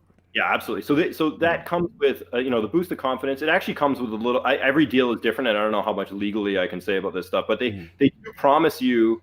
So there's different models that get kicked around, right? Just to give you guys context. So like the Apple Arcade model, what you might have heard is you get a promised amount of money for your game, which I guess is based on some economists inside of Apple decides how much they think your game will make, and then nears it into like a lump sum. And then Apple is also rumored to have a kind of a trickle pay for the hours you play the game. Whether that's true or not, I don't know any insight. From our experience with Xbox, they promise you a lump sum of money on release of the game. Gotcha. And then we can also sell the game on their standard Xbox store. But if you're on Pass, you get it for free. Gotcha. So for us, it allowed us to, no matter how, I don't think unless you're one of these really, really pure artists that's willing to like live on the streets for their art kind of thing. I think you need to make some money to make it gave you security. Exactly, right? When Xbox says, hey, we're going to give you this lump sum of money, it allowed us, Sarah and I, you never have a conversation anymore about like, well, will that be attractive to players from a financial perspective? Like, actually, the health bar thing is one thing, right? Will that be too polarizing to people? Will it turn off so many people that they won't buy the game, right? But when Xbox gives you that back and you're like, no, we're going to do this, not just to be reckless, but because we believe in it artistically and creatively. And Xbox gives you the confidence, that little boost of confidence to like make those kind of decisions. And also, like as King was saying, like this thought that like people are going to be able to come to Game Pass and then try out the game with zero barrier to entry. Like that's an amazing opportunity for husband and wife testing. You get people that went into Game Pass for years and they still got it, and they're looking on the series like, what's this new game? And they try it out. Sharing that real estate on the UI, you know, again with these other bigger games and AAA, or you know what I'm saying? Like there's value to that. And I'm glad you said what you said, because there's a lot of misconception right now about Game Pass, and a lot of people are like, oh, it's hurting the developers. You know what I'm saying? And I'm glad you said what you said, because people think that like it's some giving away of of a game, and it's not. It's for you based on what you're saying. Obviously, there is a financial responsibility that is promised to you upon release, and then Absolutely. obviously, having this game that might not have been seen. I mean, we know you're multi-plat, right? We know you're on PS4, you know you're on Switch, you know you're on Steam, and all that stuff. But again, it's fighting for real estate on those platforms. And the good thing is, just because you're on Game Pass doesn't mean that, I have my friend John that has a PlayStation come over and he sees me playing your game and he only got a PlayStation or Right. PC. So now he got to go home and buy it. Right. No, Yeah. but what I like the most is the fact that, because there's a lot of controversy, as LordCognito was saying, about Game Pass in general. And the fact that you said, no, the bag is there. That gave me security, brother. That in itself allows the decision making going forward a little bit more easier. Facts. And then because I'm pretty sure I do this every week, and I'm pretty sure I'm not the only person that does this. I pick one game on the new releases that I'm going to check out, and I'm going to report about it, good, bad, or indifferent. Right. But something I'm curious about that I don't have, because we're in the economic times where hard-earned cash is not easy to come by, or you're balancing multiple things. Or let's say this holiday season, you don't have enough money for gifts or whatever you choosing to do, but and your game is going to have to take a backseat, and you're waiting for your income tax to come up. I said, that's the fun bucks. When the fun bucks show up, you're able to purchase 2 or 3 games, or you're looking for holiday specials like Black Friday or something like that. This Game Pass alleviates that stress going forward, because you're able to try things normally financially you aren't viable and able to do. Right. And I'm so happy that when they was like Game Pass, I said it's in there.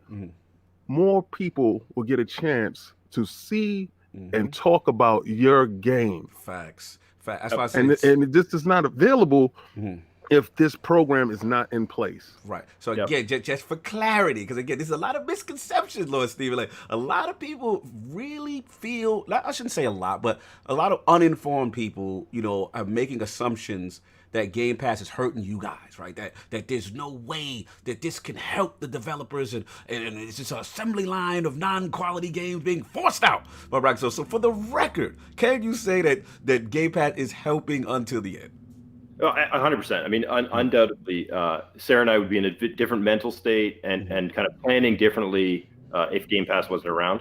I think, I think there's definitely always misconception. I think the fear. I was actually on a panel at EGX talking about this exact topic, talking about subscription-based services and is it going to wreck games, quote unquote. And I think that for the moment, it's excellent. I don't want to put a downer on things. No, just being realistic.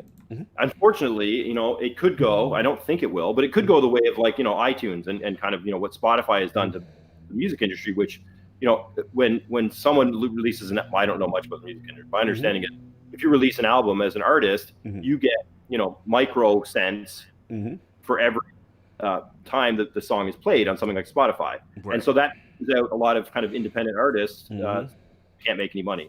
Right. The alternative is the Netflix model, which is that Netflix goes out and curates,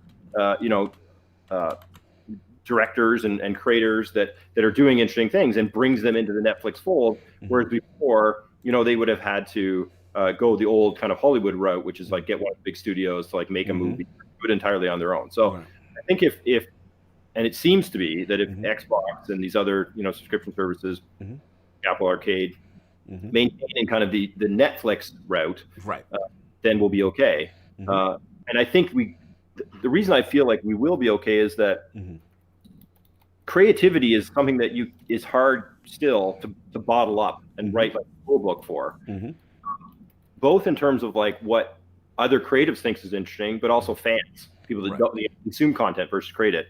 And so you kind of are left with having to go with the Netflix model, I think, for games, because it's so hard to predict what the next big hit would be, right? Yes. One of my favorite games of all time and most big inspiration to me is Dark Souls. Nice. Which when Dark Souls 1 came out, Demon Souls as well, that really bucked the trend of where AAA games were going, right? And everyone no one's going to play a game that is really obtuse, that doesn't hold your hand. Good point. And I don't, I think without, curating a catalog that takes having risks, you're ultimately going to lose a lot of, Good point. It kind of like will balance itself out. So I think it's an excellent thing for games. Definitely as developers for Sarah and I, it's been amazing. The Xbox guys are just fantastic to work with. They help both financially, but also with, in terms of marketing and stuff like that, like getting us on stage as exposure.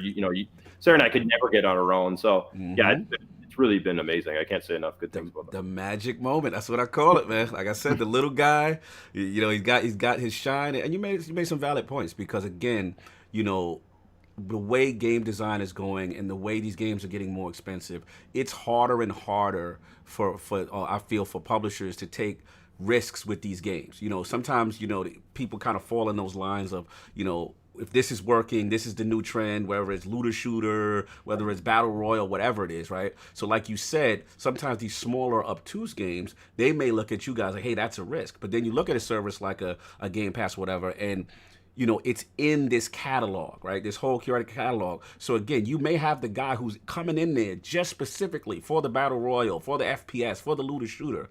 And then it's like, oh, what's this? What's this UntoTheEnd thing? And because I'm subscribed, it's like it's free, so to speak, right? So it's like, oh, all right. And you're sharing real estate with these other bigger giant games, and it's like, yo, look at this game, and then all of a sudden now more people discover it as opposed to it not being in a service like that. Yep.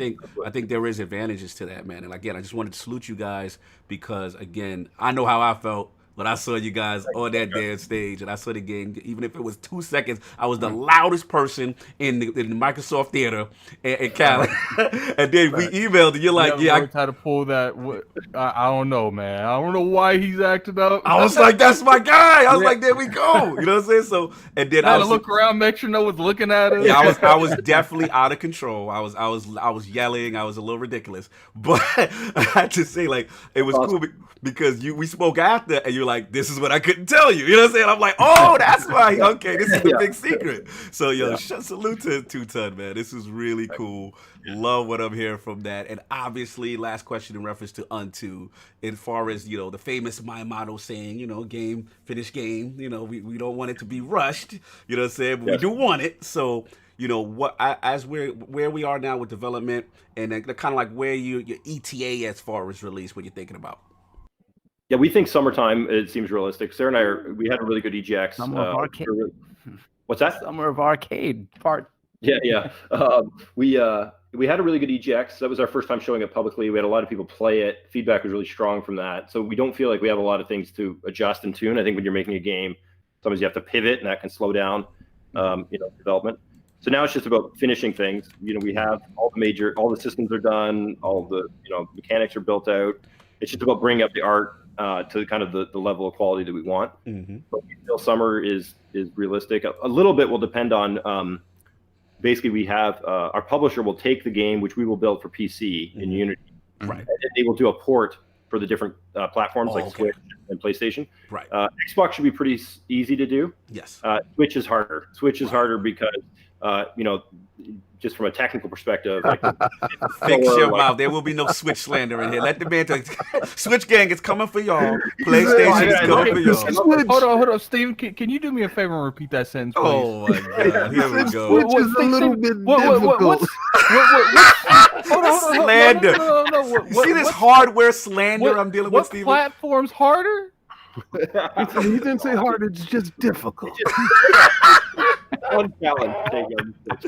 Continue. This is gold. This is absolute Which is the hardest? gold. Listen, tell them that it's coming to one of the most vibrant platforms for indie. That's how you answer. But harder. That's all that matters. The harder. This is difficult. I mean, Switch just want to be difficult.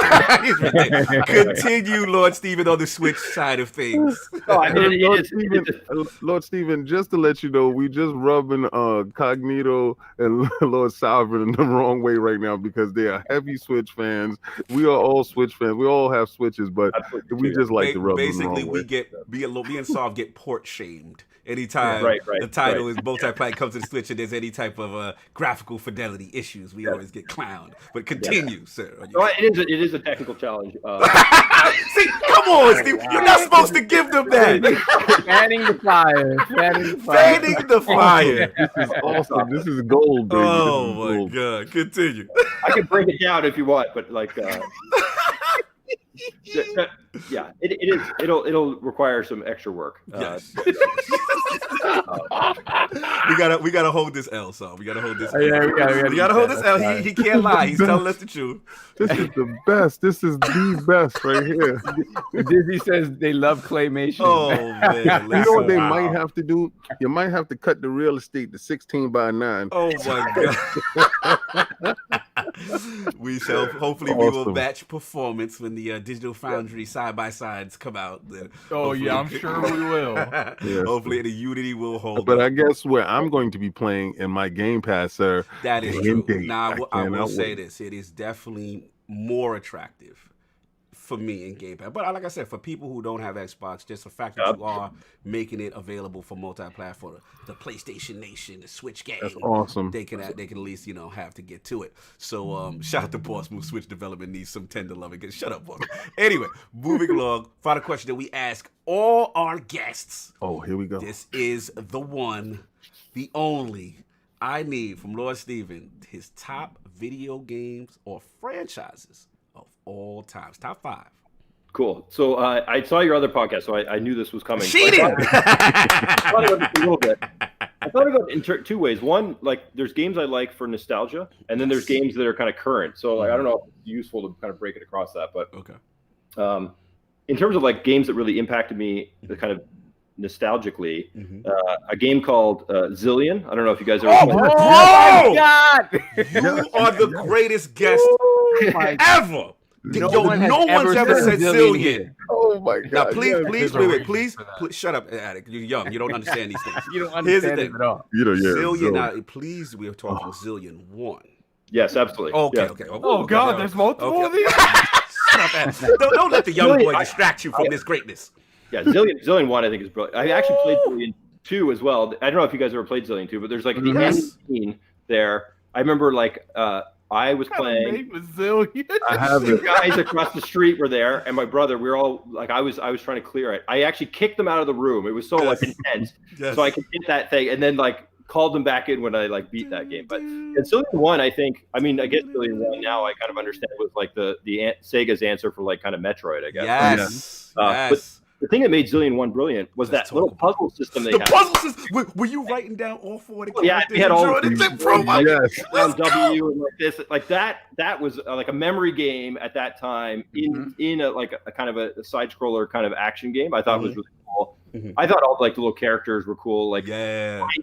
they actually game design wise did some brilliant things. Like they would tease you with like seeing like kind of the carbonite version of like Champ or Yes. Apple, Yes. and then you have to like, go around the world together. Yes. Like that was super cool. I thought I still replay that game from time to time, like on emulators and stuff. So yes, I even remember the theme song right now, bro. Oh, You yeah, taking me man. back. I remember when I got that game, my dad actually bought that game for me, and my brother. He went to like a computer store, and he brought it home because he thought it looked cool. Yes. And then we played it, and that kind of made it extra special too. Like kind of having him, because he's not into games, and so having him like it, that kind of made it extra. That's awesome. My man. So that's one. We got Zillion, the legendary Zillion. Like I would, so like a less nostalgic one, the more like a current one. I have to throw like Dark Souls in there. Of course. Because really, it kind of like for me. I guess that, along with kind of the resurgence of indie games, like kind of the indie game, the movie kind of thing, made it seem like, hey, I could make a game. Like some of the things I like about games are still liked by people, and I could go make a game. And maybe that's weird when you look at like a Dark Souls because it's such a massive game, but it kind of did things that I really appreciated about games, like the no hand holding, the challenging gameplay, and it kind of made me. Yeah, it kind of revitalized my passion for games. So that's definitely in there. Awesome. Nice. Got Zillion, Dark Another Souls. game I really loved was Faster Than Light. I don't know if you guys played that at all. Never. No. Game. It's what I liked about it was it's a roguelike. You're manning a ship, and you have a crew, and you come across these battles, and the battles kind of happen in real time, but you can pause them. And it's about building up your ship and managing your crew and things like that, and getting them to assign different things. But the thing I loved about that game is that one, it told a story through these moments. Like, you're moving through this galaxy and you're kind of piecing together these story elements, and it's kind of feeding you that incrementally. And every time you play, it's almost like a different story. I'm looking at it right now. It looks incredible. Two, there's no hand holding at all. Like, the first time your ship catches on fire, you're like, and everything falls apart and it explodes.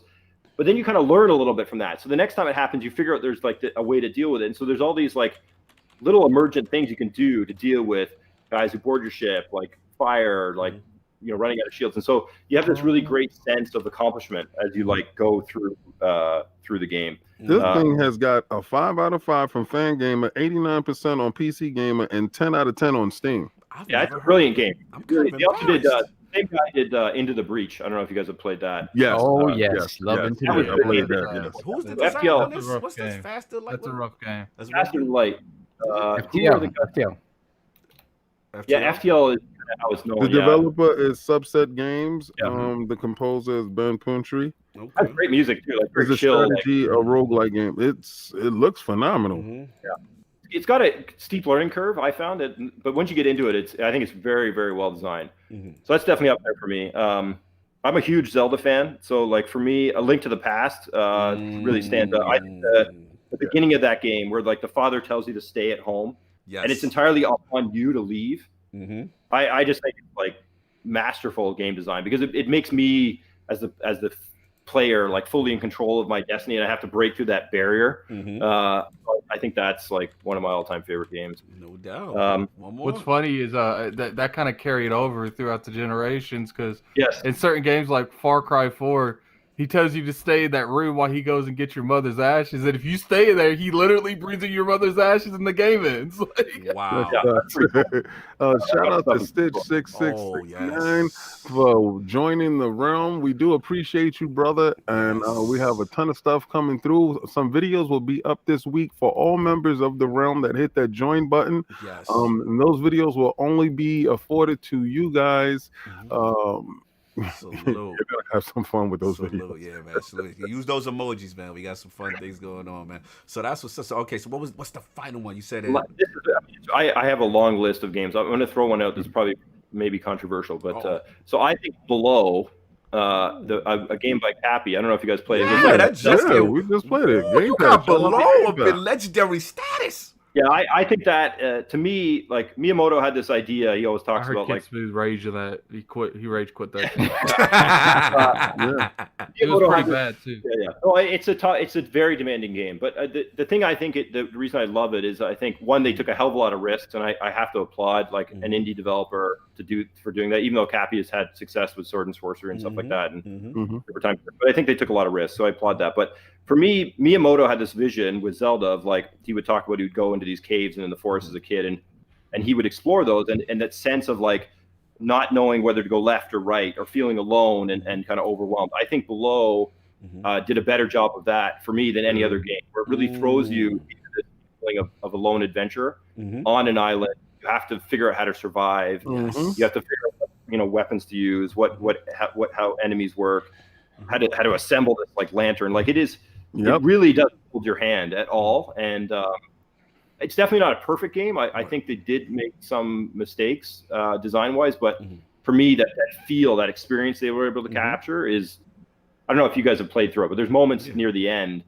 where you're fighting this one creature, and it is like some of the most intense, demanding game. My hands are like sweating, and that's pretty rare to create in a game. And although it's definitely very punishing. Yes. That fear of loss when you die and you got to go find your book find bag. your body. Yeah. Shout out to Cappy. Shout out to Cappy. I think.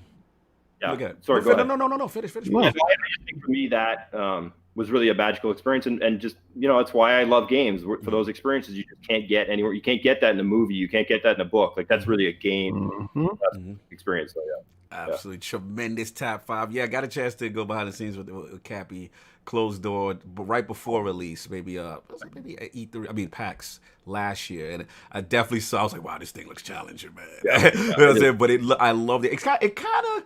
You gotta share some similarities, not in terms of, I felt like in terms of ambiance, you know what I'm saying? Certain Yeah, things. definitely. Absolutely. Yeah. And I think that kind of happened organically. But I think that what they realized, and Sarah and I realized, is that everyone, for the most part, is scared of the dark. Yes. You know, in some way. You know, you're all scared of the dark. Sarah and I were in Hawaii, and we were going through this lava tube. I don't know if you've ever been in real pure darkness, but we're going through this lava tube, and there's kind of the tour area where there's lighting, and then there's like this area they have like it's guarded off. They're like, go in if you want, but this is the end of the tour. Right. So Sarah and I went in, and And this is where the king goes home. This is where the liability starts. You just it's at your own risk. we have these flashlights, and you're going through, and it's amazing how crappy flashlights are in pure darkness. Like they don't go anywhere, and they actually make everything scarier. They bought you those dollar store flashlights. Exactly, right? And They even buy you good flashlights to go in that with. Add to it. So that feeling of like darkness and being alone is something we definitely like latched onto, and I think Blow does a really good job of that. I also feel a little defensive because I think Chris Petrovsky and the Cappy team took a huge number of risks, and a lot of the feedback I saw on Steam forums were like, this game is poorly designed, these guys don't respect your time. And I thought the exact opposite. I think these guys like poured their heart and soul into this game from a design perspective and a feel perspective, and I just thought it was a shame that people hated on it so much. I didn't think it was justified. I thought it should really be celebrated as a bold attempt at doing something different with kind of, you know, that top-down kind of Zelda kind of feel. So yeah, I think it's I do say this though.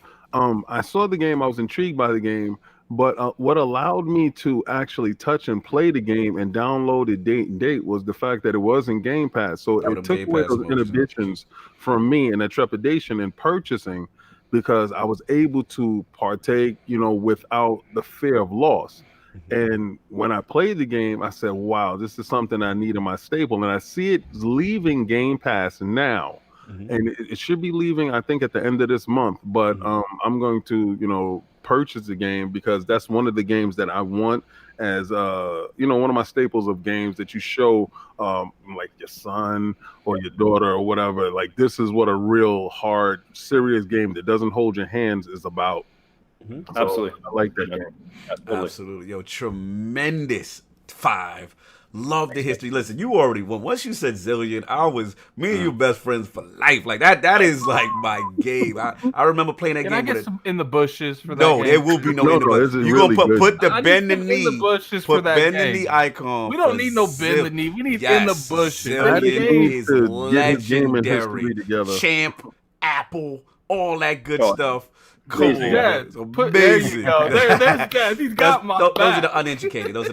Don't pay those fools. The minority any mind. But no, I do remember that, Jay, and that was definitely a classic, man. And again, salute to Lord Stephen coming through with Unto the End news. Hopefully, 2020 summer, hopefully ish. Okay. Absolutely. That's what we're looking at. Look like my kind.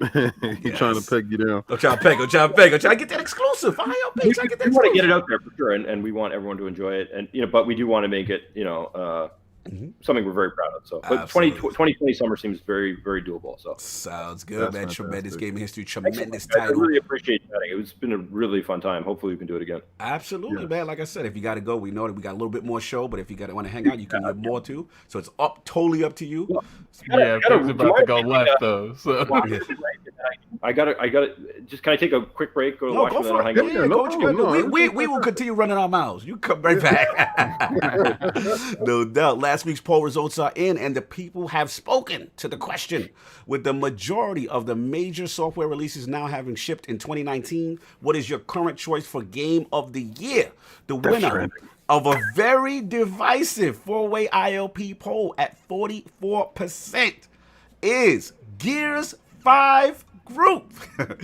Coming in at second place at 23% was BB Move That Dope. Death Stranding. Move that dope.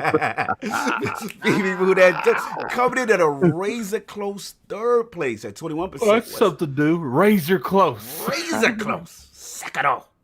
And sadly, in last place, Fire Emblem 3 Houses. Only 12% of the vote. Bushes. Shout out to the bushes for Fire Emblem. Shout out to all the lords. You know what I'm saying?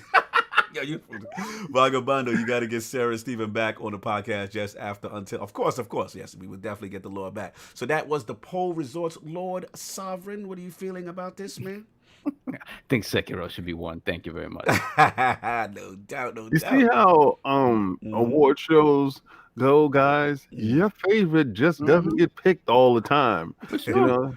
For Shout sure. out I to mean, Fire somebody's Emblem 10. in the bushes. Somebody's 10 and somebody's 6, guaranteed. That's you know what, Sovereign? And that is my rage against this machine. It is forcing these fools to run out there and buy these. I gotta be in the moment. Let me buy this game. No, man, go dig in the bins and go get last year's game of the year that you didn't even play yet. You know, you're just trying to be current. I don't even see my backlog as a backlog anymore. It's just my collection. That's all. Yeah, you're becoming like game collectors and stuff. He's like the collector. All I have. Exactly. So was the poll. We get a new poll at the end of the show. So we're gonna start off real quick with a hot off the presses first. Let's get it. Yeah, some leakage might be happening. You know what I'm saying? So shout out to Twitter user PS Erebus, who has some history of leaking things on the PlayStation side. He actually correctly leaked the initial Last of Us. Gut take that, man. He correctly leaked the initial date that got changed. But he was right. He was on point. He was right about it. Before they delayed, he was right. So shout out to PS Erebus. And yeah, man, so pretty much the leak, the rumor is that PlayStation 5 could release November, you know what I'm saying, with a price of $499 in the US. The speculative date is November 20th, 2020. All these dudes that was looking for 300, you in the bushes. So that is, again, this is leak, rumor, nothing confirmed. We're just going to talk about it. It's hot off the press. So I want to bring this to the Lords. You know, what do we think about this? I'm going to start off Lord Attic first, man. Like, what do you think about if this is true? PlayStation 5. Someone give Captain Obvious an award, man. Yeah. November? Oh, like that's not a huge stretch. November 20th? Oh, that's not a huge like, stretch. I haven't posted in a while. What can I put up? $400? Oh, that's not a huge stretch. 500, sir. 500, sir. 500. Penny. I mean, these pocket watches is out here at that penny. I would say all those are fair. And if he would have said, like, March the 20th for $600. Oh, I got you. So then I would be like, okay, you know, he might know something. God, so but your thing is like, don't serenade. This is that's like me saying Call of Duty's coming out November 10th. All right, I got you. Guess what, Lord King David? Go ahead. Guess what? Call of Duty's coming out November the 10th. It came out November last year, and the year before that, and the year before that. Actually, last year they pushed it. Remember, they were afraid of Red Dead. I think it was Red Dead. They got on Red Dead. Red Dead came out. Red Dead made them knees clack. Yeah, definitely. So all right, so we got that. Lord Stephen, I see he has returned. Again, some leakage going on with PlayStation 5 release date, possibly being November 20th, $500 price point. You know, what do you think? Do you think this could be accurate? With it's kind of in the ballpark, or you think this might be way off? You know, I don't know. To be honest, when I'm working on our game, I like have such a backlog of video games, like in terms of like things I got to play. I'm so out of the loop in terms of like consoles and stuff like that. If you told me it came out November 30th, November, I'd be like, yep, okay, great. That's right. Your PC master race. That's right. Head down. Yeah, so I don't care about that. No, it's not that. I mean, it's important. I think it's actually interesting for like Sarah and I releasing next year, and there's rumors like the next Xbox console will come out. And, it's interesting when a new console comes out, like it gets a lot of hype, and there's of course big excitement around it. What will happen? Like selfishly, what will happen with the PS4 games? Like that move up. And oh Lord, what happens with the Xbox? One game to the next one. And stuff like that. Lord King, what's gonna happen with the PS4 Lord, game? don't start this. Well, don't start this. not to start a controversy, but they got a system to play your PlayStation 4 game. Not a fan of backward compatibility with PS5. But that Xbox go. For $499, you swipe that card, you can play this PS4 game. Listen, no, that's the $5.99 edition. Oh my Lord, out of control. Don't start this up right now. So is it in the realm? You feel this might be in the realm of possibility, Lord Stephen? I mean, it's for me, but I'm not nearly as up to date as you guys are with these things. So it's definitely possible. I mean, for Sony to go out early like that, earlier than Xbox, I guess I guess it's possible that they definitely don't want to do it at the same time as Microsoft. So they kind of got to make a decision business-wise. Do we want to delay until after Xbox comes out, which would put it to next November? Or they want to kind of get out ahead of it for Christmas season and kind of trying to beat them to the punch. So I guess as cocky as Sony's getting here lately, I wouldn't be surprised if they put out the same day Xbox. I don't think so, brother. But when it's my turn, I'm gonna burn. All right, so let's get Saul in, man. Saul, what do you think, man? I mean, I think, like Alex said, everything about the time frame and the price. It's like the most safe prediction. It is super safe. I don't think they can. I don't think they can't get away with $399 for this console. It's just too much in both of these consoles. I don't think so. What's interesting is the date, right? Because 20th, when you look at last console launch, they launched on the 15th, I believe it was, and the Xbox launched on the 22nd, a week later. Yes.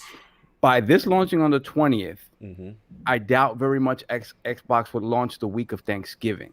Right. So that puts Xbox probably launching before, if this release date is correct. So. I mean, I think it matters. They can throw a curveball and launch in October. They could even do that. There's a lot of history with November, though. There's history. There's a history in November and the 22nd of November. I think especially with Sony going at the end of November, people might change up. There's a history. There wasn't a history in releasing in March until Nintendo did it. I think it could be said that after the launch of Xbox One, they can break tradition and go left and start a new tradition. Like, we don't even want to launch it the same month as that console. Shout out to Stitch with the $5 super chat. How does a poop throwing and walking simulator manage to be in the Game of the Year category? Because we will get to the Game of the Year topic next. I have food coming to me because I have to be plenty energized for that topic. Yes.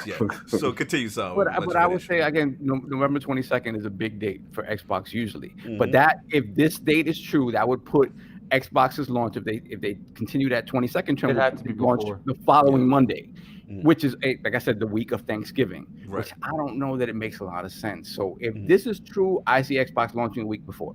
Got you. All right, fair enough. And plus, they're going to want to launch way before Thanksgiving because they're going to want to properly market before Black Friday. So. Exactly. Lord King, your feeling, PlayStation 5. Oh, love, let's hear this. Here we go. Yeah, your heartbeat sounds. Let's see how he spends Sasquatch feet. Oh man, cracking the concrete. You get the Biggie reference too? I shot you. New school need to learn though. Oh, burn, baby, burn like disco inferno. Look at that. Let's go. Listen, what y'all don't understand is your man's is acting out of character. Maybe it's because the new people on deck don't know how it really go. So you say they're bending the knee? No, what it is they're showing they slip. You see under their skirt. They're not supposed to be talking like this. Usually, the people that are leaking is Microsoft. But see, this is what happens when a boss is in place. A boss is in place, and they know their cadence now. He told you the cadence. When you saw EXO 19, the cadence was, we're going to keep showing you every show. You're going to get bangers as we go forward. You're going to get new games going forward. They're pushing ID at Xbox, they're pushing Game Pass, they're pushing their service, and the system is coming next year. They're going to tell you when the system is coming. You're not going to find out in a leak. You're not going to find out in... Listen, y'all leaking all over the place. You're losing wait. Leaking. I don't like this. No, this is very troublesome. It's troublesome now. Now we're in the troublesome stage. See, listen, they're trying to. You see how? So that's a random dude leaking something on Twitter. Is it the trouble? You say he's a random dude, but this dude has been right a lot. That is true. All right, so let's not discredit this. Our new form of journalism. Let's not discredit him because he's been right. So you can't say that some random dude when he's been right. So nobody. It's not like his words hasn't been spoken. It hasn't been felt. Right. All right. So he came out with the proper date for The Last of Us 2, and it got moved. You know, so we got boy a was super right. chat, Oh, and Brad that's with for $2 you, super chat. King. Yeah. That's for you. He said, same guy leaked Scarlet at $500. That's what the Yeah, same so leaker. same guys leak Scarlet at $500. I don't think his stuff is factual. But he's factual this time for PlayStation. This is the reason why I don't think that part is factual, because I also believe that this leak was encouraged. Okay. Because I see the PlayStation fan base like, see, told you it's not going to be 600. They feel comfortable with the 500. That's nice. You feel comfortable with the 500, but y'all was complaining when the X came out and was 500. Right. Which did well. They did fantastic. Listen, we're going to pay a premium price for these new systems going forward. That's nothing new. That's something that we understand. And we also know it's going to come in the fall. So stop acting like you guys think this is some new stuff. Attic is on to something when he's telling you that Captain Obvious needs an award. Because this is stuff that doesn't need to be said. But for some reason, it's being leaked from these individuals. Now, y'all want y'all to keep the same energy, because if Nintendo was leaking something, y'all be like, oh, something's wrong with Nintendo. If Microsoft is always, every show they leak, not one leak came out at Expo. In the past, they've had problems with leaks. They have terrible They've problems. had entire shows get leaked. Yeah, they've had entire shows that leaked. And we was spoiled. It got spoiled for us going forward. This Exo, there was not a drop of spoilage. And I believe we like leakage. I believe going forward that from the top down, when you see a uniformity, you see somebody on your team, that means the personal gain is not necessary to leak out information, because they're moving as one in the unit. It looks like your unit is not moving together. You got guys moving out of factions all over the place. The unified mind wins. You guys do not look unified, and this situation is getting very spooky. And I want to know when the red flags is going to start going up from you guys. What do you guys think of the potential that Gran Turismo 7 is a launch game? That's another thing with that. That's not. Can I get some in the bushes for Gran Turismo 7? Yeah, that's not. I can't disrespect that. That game has. Can I get some in the bushes? It's not launching with no Gran Turismo. We'll see. We'll see. At the end of the day, I'll jump in real quick before we move on. Yeah, I mean, look, I'm with Addict. It is a little bit of a Captain Obvious month kind of a deal. But, specific date, we'll see. 500 seems about on point. They probably take the hit on hardware. This thing seems to be a beast, ray tracing. We know with the Zen processor, we see the architecture that's supposed to be rumored in this thing, SSDs and all type of stuff. So, this is definitely premium architecture. It seems on point. I guess the question for me will be, how does Scarlet counter-react? We've heard, they are in kind of similar architectures, but at the same time, there's some supposed secret sauce that AMD and Microsoft was working with. And then the other thing comes down to, besides that, the rumor of the Lockhart, because we did hear that there was an initial double SKU approach that Microsoft might attempt with the Anaconda and the Lockhart. So it would be interesting if they combat them and say, okay, hey, we have our premium console at 500 to match, but at a lower entry point, we have a 300 or whatever price point lower to get people in the ecosystem, and then maybe, I don't know if they bundling Game Pass. So we have a super chat real quick. Yeah, we have a super chat. Get a super chat. We got a $5 super chat from Brap. It says, why spend 500 on an inferior product with lower frame rate, muddy textures, lower graphical settings, PC master race? Last time I checked, you wouldn't get to play a Game of the Year last year. You wouldn't get to play runner-up last year when it came out. You didn't get to play a lot of games. You don't get to play God of War. So look. There's amazing stuff that's on PC, but stop acting like it's all that. Hold on, Brap. Go update your drivers. Listen, Christopher Hart. I know Sony's gonna kill it, but see, unlike most, day and date, I'm buying 3 of them because I got 3 different televisions. And I'm buying 3 Xboxes. So if this doesn't matter to me, I don't care. Premium talk. Well, what you have to understand is I'm going to have it all. I'm not limited in myself. I don't care who wins what. I'm just down for who's making the most games. Shout out to Delilah HD. Yeah, spend $9. Listen, at the end of the day, it's gonna be interesting. I'm very curious to see how Microsoft responds to this stuff. You know what I'm saying? So that's what we got on the leak for PlayStation 5. But we're gonna move on to the main event. Lord Addict, man. These Game Awards are causing a lot of controversy. There's a lot. Oh, was it my topic? Well, technically it is. So technically it's a shared topic. Let's just say it's a shared topic. It's a shared topic. So I mean, I'll start off. We'll set it up, right? So pretty much, obviously, the Game Awards have come, and but just so everyone in the chat knows, this is the main event. This is the real main event. This is the main event. This is what the realm wanted to see what the Lords felt, and it's very, very conflicting, very polarizing comments. Twitter is a battlefield right now. We have the Game of the Year nominations that were announced by Jeff Keighley, and obviously we saw a lot of them. Believe it was Control, Death Stranding, Sekiro, and what was the other thing? I'm forgetting off top now. Super Smash Brothers. Super Smash Brothers. Smash and Outer Worlds. And the Outer Worlds, correct. So, Control being in there wants me to rip my eyeballs out. There were some omissions that had people upset. There was no Gears 5 located there, as well as Jedi Fallen Order, which kind of missed the cut. And apparently, according to the rules, November 15th was the cutoff date, so technically it made it. But then there was a statement issued by the Game Awards stating, hey, they made an internal decision that they didn't have enough time to review the game, so it was. Bet you if Death Stranding came out on the 15th, it would have made it. We will get to that, but so look, we're gonna bring it to the realm. Obviously, the point of contention for a lot of gamers, not all, but a lot, is Death Stranding and the amount of nominations it received. I believe it received 9, and the supposed relationship or conflict of interest that some people are pointing with Jeff Keighley, and Hideo Kojima and things of that nature. So let's start it off. I'm gonna actually start with Sov because I don't want to get long. I want to get his perspective. I don't think we've talked too much. What is your feeling on this whole thing? Do you feel it's justified that people have concerns about this? And just in general, like where are you at with the outrage or lack of outrage? Do you feel that he's following protocol because he hasn't voted on the nomination himself? He actually came out with a statement saying, hey, I don't vote on these things. You know what I'm saying? We have an advisory board. So where are you at, Saul? Right. I mean, I think overall, in general, all of these awards mean nothing. They're super subjective. Everybody has their different awards or whatever.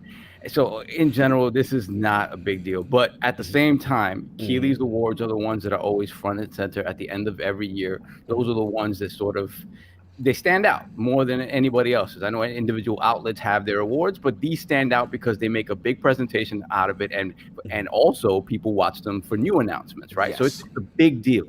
And the fact that they've been transparent about the fact that he does not vote on this. They have sort of a committee that with other heads of development houses that vote on this.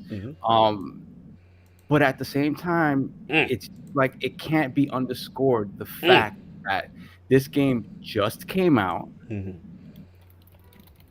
it's got nominated for all of these awards, and his obvious closeness with Kojima and the fact that this event is associated solely with Keighley. Like you have other events, you talk about the Oscars, you talk about the Emmys, whatever the case may be. This is never associated with one person. Valid point. So the optics around Keighley being the centerpiece of these awards all the time. Brap coming at you. Brap, he said $5 super chat. He said Death Stranding nomination was a perfect call. No quid pro quo. He said the aid was released. He said Kojima doesn't even know Jeff. Fake news, Sav. You got hit the fake. Didn't even know Jeff. What are you talking about?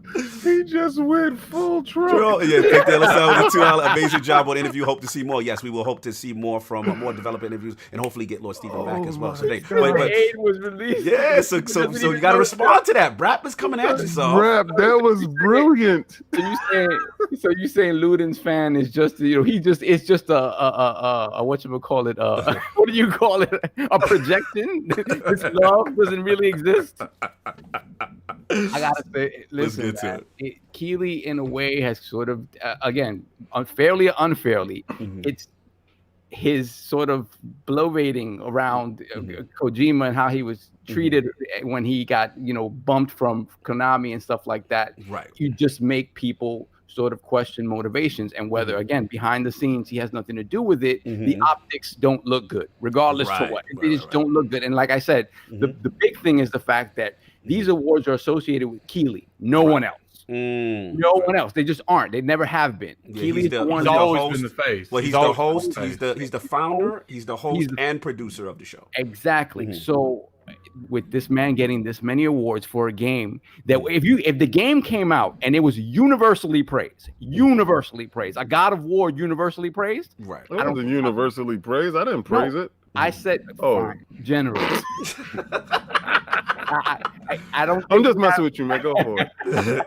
You know what I mean? Like, you know what I mean? Like, this game was divisive. Period. It was divisive across the board.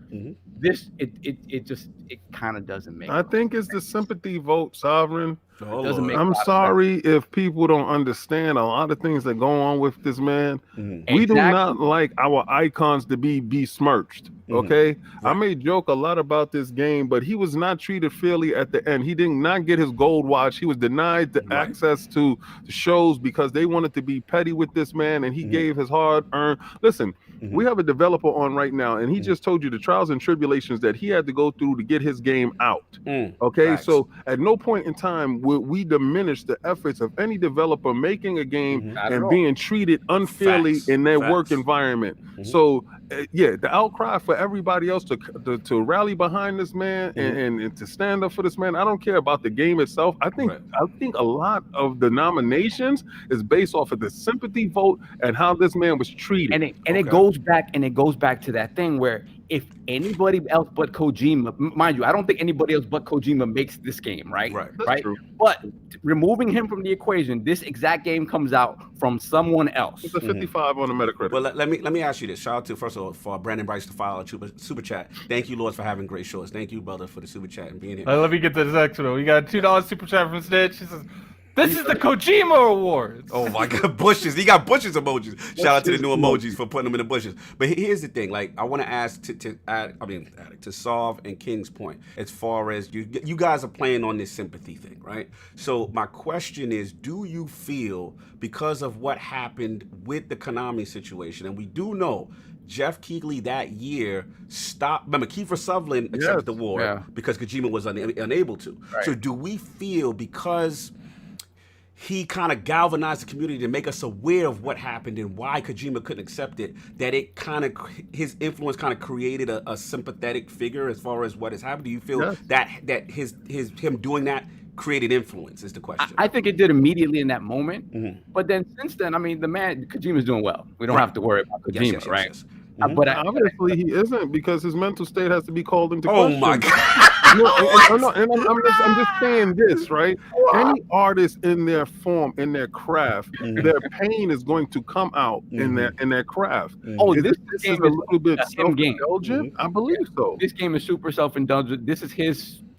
He's telling a lot about his feelings and what he's been through in this game. Absolutely, 100%. But see, also this, Jeff Keighley being his friend, if your friend, and anybody on this panel can understand, you're gonna rally to your friend. For your friend, yes. You're gonna ride for him, yes. So is he in a bad position that this is his award show? And again, he made a stance on his last award show that his friend could not be at the award show to pick up his stuff. He brought a light to it, right? So of course, when the game does finally come out, a highly anticipated game, and it does get all his sympathy votes and these nominations and stuff going forward, people are rightly going to look at the individual that is in charge. His name is on the bill. His name is in lights.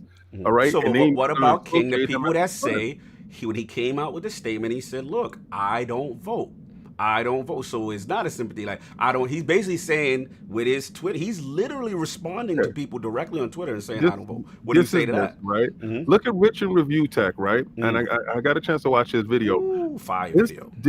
This is a little bit more deeper than Jeff Keighley. This goes into, what is the group name? Is for Famitsu or Famitsu is the Japanese. That's another thing. He had the Japanese. He had Famitsu. The editor is in the game. Yes. In the game, and they got They got Perfect 40. score, which they very rarely get. Any game that man has been associated in has got a perfect score. Yes. So this leads more into why don't we question that man and his nomination that he has, he's on the board, right? So they have a vote. He's in the game. He gave the game a perfect score that he is in. This is not the first game that he has also been involved in. There was a Snake Eater and another game, a Japanese only game, and they have gotten perfect scores. So if you want to look at the corruption has led to this one individual. Jeff Keighley does not actually have a vote, but this individual do. Yeah, let's get the super chats. Get the super chats. Super chats. So I'll get Jonathan B. Let me get Jonathan B. You get Brad. Because I know how Why do Jonathan I B. always have to get Brad? You gotta get Brad because I gotta get I like how Jonathan B. Spit them bars. King, I ain't feeling that super chat. You can get Brad. Yeah, you get Brad. We're all ignoring the real question: is BB old enough to vote at the TGAs? Salute, Lord. So, Brad, if you want to get Solve or King, you want to get Brad super chat? Oh, I got on my shades. Oh, you got your shit. All right, so y'all want me to read. All right. So if the you got me blind in the morning. Which one are we reading? Brad? Brad. Yeah, get Brad. Okay, shout out to Brad with the $5 super chat. If the sympathy thing was true, Metal Gear Solid 5 would have won Game of the Year. It didn't. Who on the panel has played the game? All right. Solve has. Let me address that. Let me address that before Saul shuts you down. All right. Metal Gear Solid. Okay, so how does that make any sense? We're gonna give the company that did that to that man the Game of the Year. That makes no sense. I didn't even think about it. Hold on now. Before we got Lord Stephen around, I got to be very careful. I don't want to get him in trouble, but he's allowed to comment if he chooses. You know what I'm saying? On this situation. So Lord Stephen, trade carefully. Make sure you don't have anybody NPCs in your game. Look, Lord Steve, if you feel uncomfortable, you don't know, then just you can just recuse yourself. You can recuse yourself as well. We just want to give you the option because we don't want to not include you, but we also want to give you the option. No. I think it is a sensitive topic, definitely as a developer too. But I will say that I think some of the sympathy thing resonates, but it might be slightly more that gaming needs Kojima. Gaming I think needs people to be able to hold up as kind of the Spielbergs and Lucases of the art form. Yes. Because I think they help give it validity and move it. I think gaming is still, I think all of us here understand gaming as a a high form of art and creativity, but the world at large may not see it exactly in that way. Yes. And I think without guys like Kojima or Miyamoto or whatever, or Miyazaki, you don't. It's harder to establish gaming, at the highest level of creativity. And so I think you have to protect these guys to a degree. Yes. I have not played Death Stranding. I've seen a lot of it. I think it has a ton of very interesting ideas. The gameplay, I always like to look at games and say, okay, if you made this in like black and white, 1-bit, visual format, would it still be a good game? Right. And I'm not sure that it would be. But I haven't played it yet, so that's hard to say. But I think that some of the sympathy may also be about kind of maintaining the integrity of the highest people inside the game industry. Yeah, I do want to point out something real quick. Brad keeps saying advisory board this, advisory board that. So I went and looked up this list. Let's briefly go over this list, shall we? We have the Activision president. I'm not saying their names. You could look their names up. Yeah. We have the AMD CEO. We have the chief studio officer from EA. We have the Google Phil Harrison. No, we don't need to go too much into him. Yeah. Then we have Kojima. Right. Then we have Phil Spencer. And then Doug Bowser, the president of Nintendo. I don't even know what this one is. Then we have Rock Games, Sony Entertainment, Valve. Right. So from that list I said, does it sound like Kojima deserves? Why is he even on the advisory? Well, that's another question. I mean, that's another level of corruption. If you look at it, you have the president of companies, you have this, literally the founders of the industry, pretty much. Well, that's another thing. And then he you has have his own company, though. And then you have Kojima. But I'm saying is he looks he looks like he shouldn't be there. He's the sore thumb. He's the red herring. We go from Phil Spencer. He's literally between Phil Spencer and Phil Harrison. Above him is Are you trying to imply something, Lord? No, I'm not saying. Look, above him is the CEO of AMD that makes all the hardware. Below him is Rockstar. To the side of him is Doug Bowser, the president of Nintendo, But and then you got Kojima. Like, isn't Kojima though one of the pillars in our community? Like, No, when we talking about this guy, and I'm talking about on a purely game level, right? Because somebody frauded me out on Twitter, and I had to explain to him why I didn't purchase the game. Because initially you were going to purchase. Oh yeah, I was gonna buy the game when I knew that you can roll a baby around in his own urine and stuff like that. I was definitely gonna buy the game. I mean, off of the strangeness of that alone, forced me to go get the game. Real quick before you say that, King. All I was saying is, out of all the people on here, it feels like some people was put on here because of their positions, and he was put on there because of his relations. That's a and what's wrong allegation. with that? What's wrong with that? Because a lot of people get jobs in industries and places for people that they know and not what they know. It just enforces that, you know, that people that he's literally in here with the biggest people in the industry. He owns a studio. Everyone owns a studio. Like, listen, why is he on here? This would not be an issue if this game wasn't an issue. You understand? Because he was on the board before, but nobody cared then. But now it's an issue because that's because his game didn't win 1 nomination, 2 nominations, 3. It won 10. Nine. Listen, he's in Michael Jackson status right now. Let the man breathe. Let him breathe. Hold on, we missed the super chat. Shout out to Neo Mental with the $5 super chat. Death Stranding is a good game. It's not great. Quit Donald Trumping over here. Music awards are rigged. NYT Music also. Did you get the dollar? That music. Yeah, get that. Why would you assume Game Awards are? Please get the NYT Music super chat, please. So what I'm going to use is, $1. he didn't say anything, but I'm going to use Christopher Hart since Christopher Hart out here capping. Phil Spencer is the executive vice president of the Game Awards. Don't fraud yourselves, people and King. Listen, no, it's not in color, but New York NYT Music didn't put anything, so I'm just going to read somebody random from the chat. And I'm making sure that I highlight Christopher for this. Nobody's frauding anybody in here. Nobody's capping on this game except for yourself. What we're explaining is the fundamental corruption that we see right here in front of our eyes. Now, I'm not saying Jeff Keighley is the corrupted entity here. I'm looking more at Famitsu, to be honest with you, because that level of corruption has reared its head where he is in game. Raps on your head. Kotaku has written articles saying do not trust Famitsu scores. Yo, all right, so hold on, $5 super chat. The advisory board does not vote on winners, and they do not nominate the games. Didn't. Jeff doesn't vote and doesn't nominate. Those are We're not facts. talking about the advisory board voting. Did that ever come out of my mouth? No, it didn't. I never said they voted. I said from a standpoint of looking at that advisory board, Kojima is the odd man out because he doesn't look like he just. You got Phil Spencer. Obviously, he deserves to be there. Explain to me, besides friendship, why he's on there, Brad. Okay, continue, King, and then I'll jump in. It's just the fact that it really stinks. And, you know, we're in a community where we're more self-aware. The fingertips, the information is at our fingertips at the moment now. So we can look up stuff, we can see stuff, we can fact check things. So a lot of the corruption that was going along before, when people weren't self-aware and they weren't passing this information on, was going under, you know, the table. Not anymore. So this should be highlighted. This should be talked about. It should be a talking point. Do I care about award shows? No, I don't, because a lot of the games that I love will never be nominated. Right. You know, you see games like The Last Station, like I told you guys to go play. I will push it forward 100 times to go play this game, and this game won't be nominated with your top 3 tier games. But please get Jonathan B. So. All right. Shout out to Jonathan B with the $5 super chat.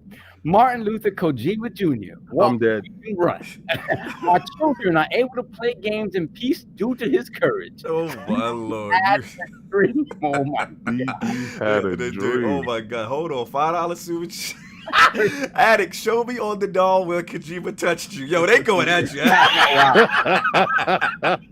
I think another thing that we haven't touched upon is fundamental to why these awards are always going to sort of be divisive and it's always going to be an issue is that fans, it's neither an award show that's fully voted on by industry people or fully voted on by fans. Right. Only 10% of the vote comes from fans. They need to figure out what this, you know what, I would say, if you want to quote unquote legitimize it, Either do one or the other. Make it fully industry or fully fans. Yeah, Once but you in have his defense, though, on both sides- fans can socially engineer. If you look at the little, Like, yeah. absolutely, Mhm. absolutely. But at the very least, if it's one or the other, Mhm.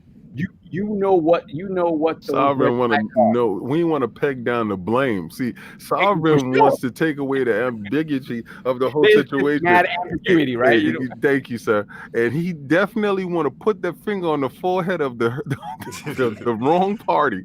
Liable parties. Look, man, let me jump in, man. Twitter was this is very explosive. I saw a lot of people. So I gotta change it up, man. I gotta do a little shout out. For our brothers, we got Like the Pie at the gravesite. There was a lot of Twitter accounts, gaming brothers, who laid their lives down for us to have this discussion. You know what I'm saying? So rest in peace. Shout out to the There Twitter was a account. war. There was a war going on. Rest in peace. Twitter shout And out. I won. To my man Lord Boomstick XL, Lord Kid Smooth, Lord Richard of UTech, Lord BG, Lord Salty, because just the mere questioning of this whole thing with Jeff Keighley. BG says, Lord BG says, if Death Stranding wins Game of the Year, Best Direction, it's gonna ruin gaming. So look, man, I just want to get like I said, I'll send our condolences to their Twitter accounts because these guys got bombed for attacking. That there may be some ethical things, and even if it's just 1 minute out the day, they at least allowed us to question, and that's my thing. My thing is, look, I haven't played Death Stranding. I am not going to sit here and fraud and say that this game does not deserve Game of the Year. I haven't played it, right? I just knew that based on looking at I'm going to say it. with the core gameplay mechanics, it wasn't for me. Now, I got people that I trust on both sides of this thing that have played it, and they say, Cog, this thing ain't it. You know what I'm saying? Like, this is boring. I am not having fun. Then I'm having people, shout out to Hogue Law, who finished it. They're saying masterpiece. You know what I'm saying? You get through a little bit, but the storytelling, the connective aspect of the game, you know what I'm saying? Like, it's a very polarizing game. We have to say that, right? So the whole thing comes down to, okay, I feel that because I haven't played it, I'm not going to comment on it. But at the same time, as far as the Game Awards, now the ethics with the Game Awards, my whole thing is I love the Game Awards. I don't want it to go away. It's like our Oscars, right? We only got nothing like this, right? It needs to be fixed. Right. All I'm saying is I don't like the verbiage and the rhetoric that's saying because he said that he doesn't vote, that is the end of discussion. That there is no corruption, there is no anything, no conflict of interest, right? That's my issue. Like, we are allowed No collusion. to question. No collusion. We are allowed to question, and like Sov said, and like just King because said, just because he doesn't have any influence in terms of voting doesn't mean he has no influence whatsoever. That's my point. I'm not even saying his phone. definitively. I'm not even. You're ridiculous. I'm not even saying the DMs. I am not saying You the check man. his phone, he broke it. Why'd you break your phone? There's a phone that we're missing. God.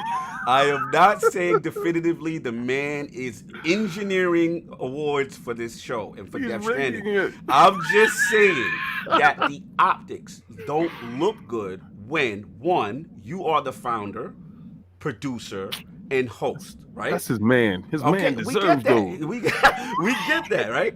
He gonna But let his man shine. then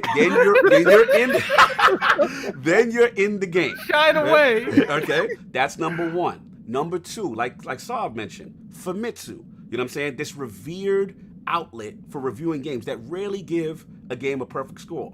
Perfect score. This guy not only was in Death Stranding, this guy was also in Metal Gear Solid. And Whatever, if right? I'm correct, LordCognito, perfect score. Finissima, people like that are the ones voting. They're for the voting, right? nomination. So again, all I'm saying is We got 3 super I chats. know we're gonna get this. All I'm saying is they are not. Let's say they are innocent. They are not giving the game. It's not fair to Kojima, right? It's collusion. Because at the end of the day, now people are going to question, like, yo, this doesn't feel right. This doesn't seem right. And the only thing I'll say to Saul's point, which is very important, which is, again, we know he claims he doesn't vote. He's not on the board. I get that. But I love how again, you said he claims he doesn't. I just said, listen. You gonna vote for All Kojima. I'm saying is when It's like one of those things. He goes in the poll. He sits right before. He's like, "Now you vote for Kojima, or you won't come out of this poll." All I'm saying is that when you are that close, and we all agree Kojima was wronged, right? We all agree the way it was handled was terrible. Yeah. What you call it? Keighley stopped the show was very emotional. You know, this is his friend. He was hurt.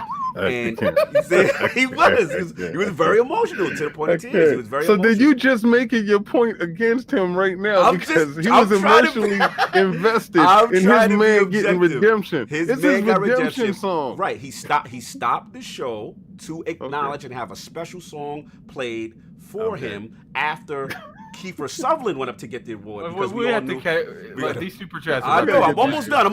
We're going to get all the super chats.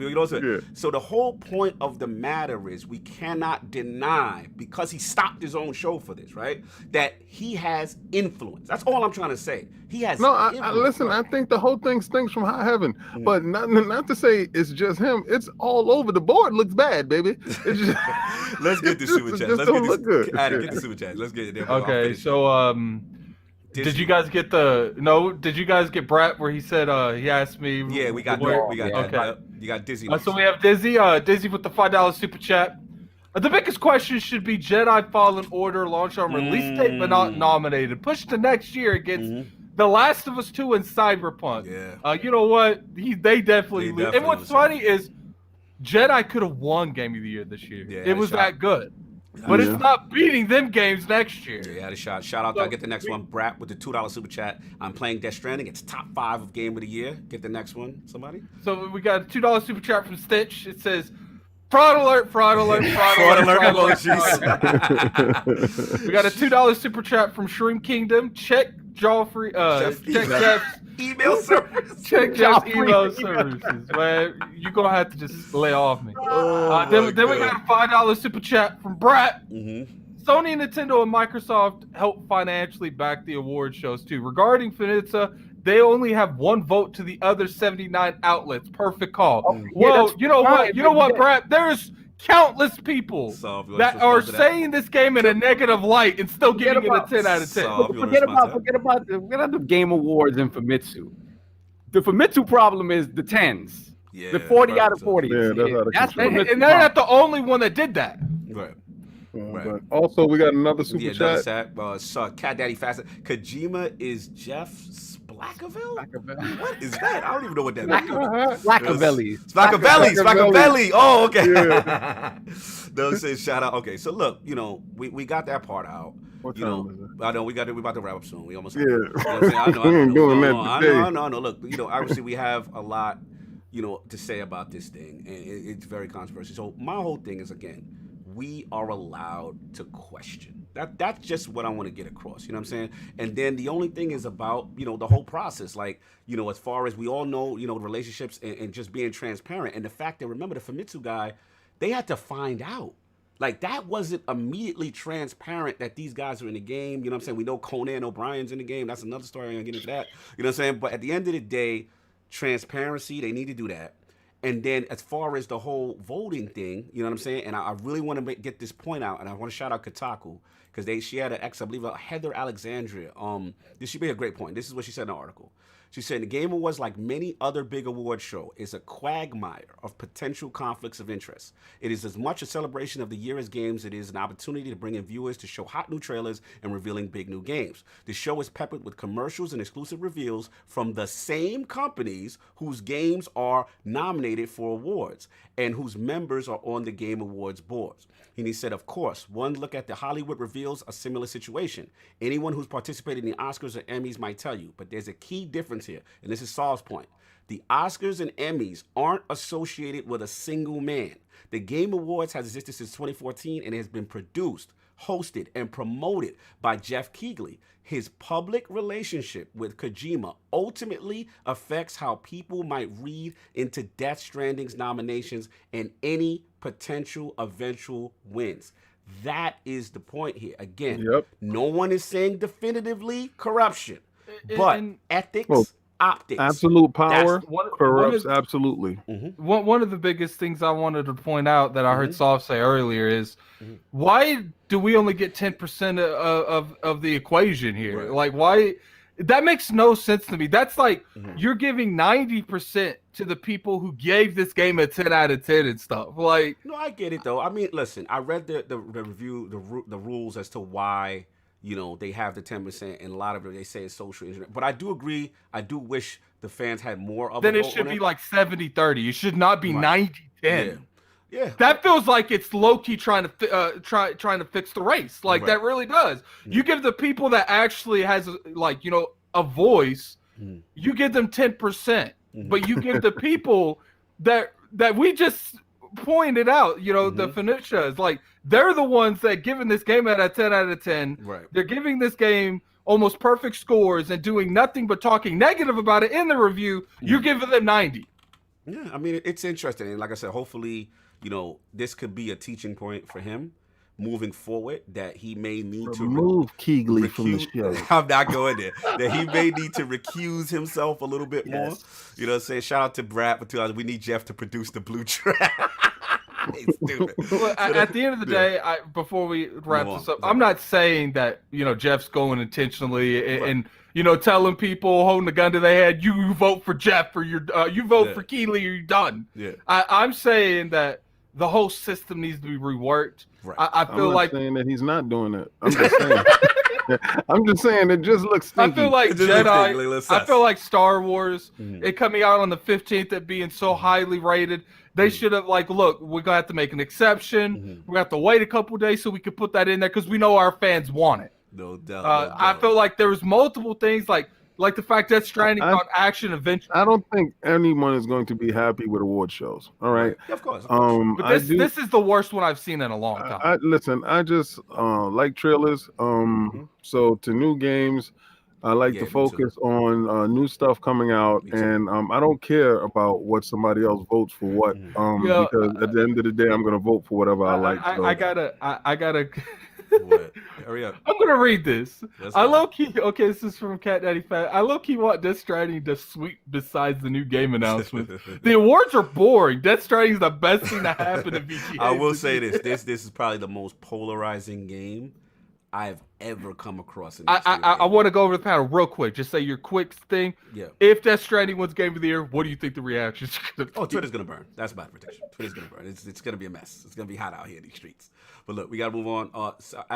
King, you want to just brace through your topic as far as Amazon, and then we out of here. Oh no, don't even worry about it. Listen, I told you guys Amazon is coming. That's it. Amazon's coming. They're in the building. Real quick. Project X Cloud supposed exclusive games now has been debunked. They've made a statement and they said that they are they have to correct, I believe, SteveIver.com. That made it doesn't even make any sense. Yeah, they said basically they contacted SteveIver to clarify their position on the XO19. They said we are investigating a variety of new capabilities made possible by the cloud. A statement from a Microsoft spokesman read, however, we remain committed to an approach with game streaming that is complementary to console and have no plans for cloud exclusive content at this time. Yeah, that's stupid. So I think cloud, when they say cloud exclusive content as per se as a game specifically made for the cloud, but I do think they will sort of go along that route. The same thing that Stadia said they were going to do. Like on Stadia, you can have a game with like 1,000 people in it. I think xCloud stadium games. Right. But something like that's an addition to a regular Xbox game that they can do that with a multiplayer or something like that. So I don't think that's their business model, but maybe if that allows us to get the World of Warcraft with the 50-man raids and all that other stuff, exactly. Right.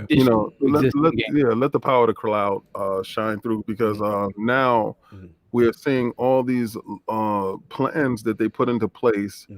And before they was talking prematurely, they was talking out of turn. They was talking from a position of weakness. They wasn't talking from a position of strength.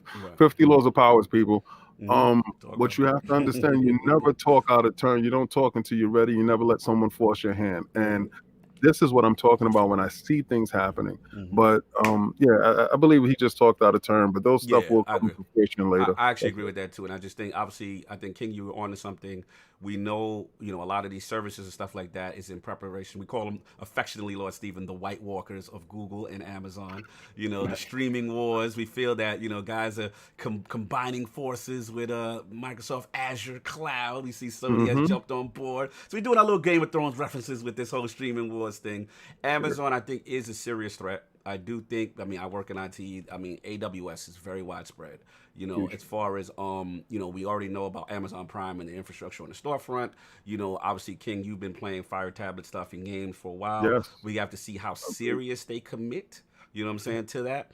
But I do think that they are something to watch out for. And let's be honest, like King said with his whole 48 laws of power thing, like one thing is sometimes you let people go first and, experiment, and then you kind of come behind and correct and refine. So I see Lord Stephen shaking his head. So I want to give him a minute on this topic real quick as our last thing. What do you feel about Amazon in the streaming business as a contender?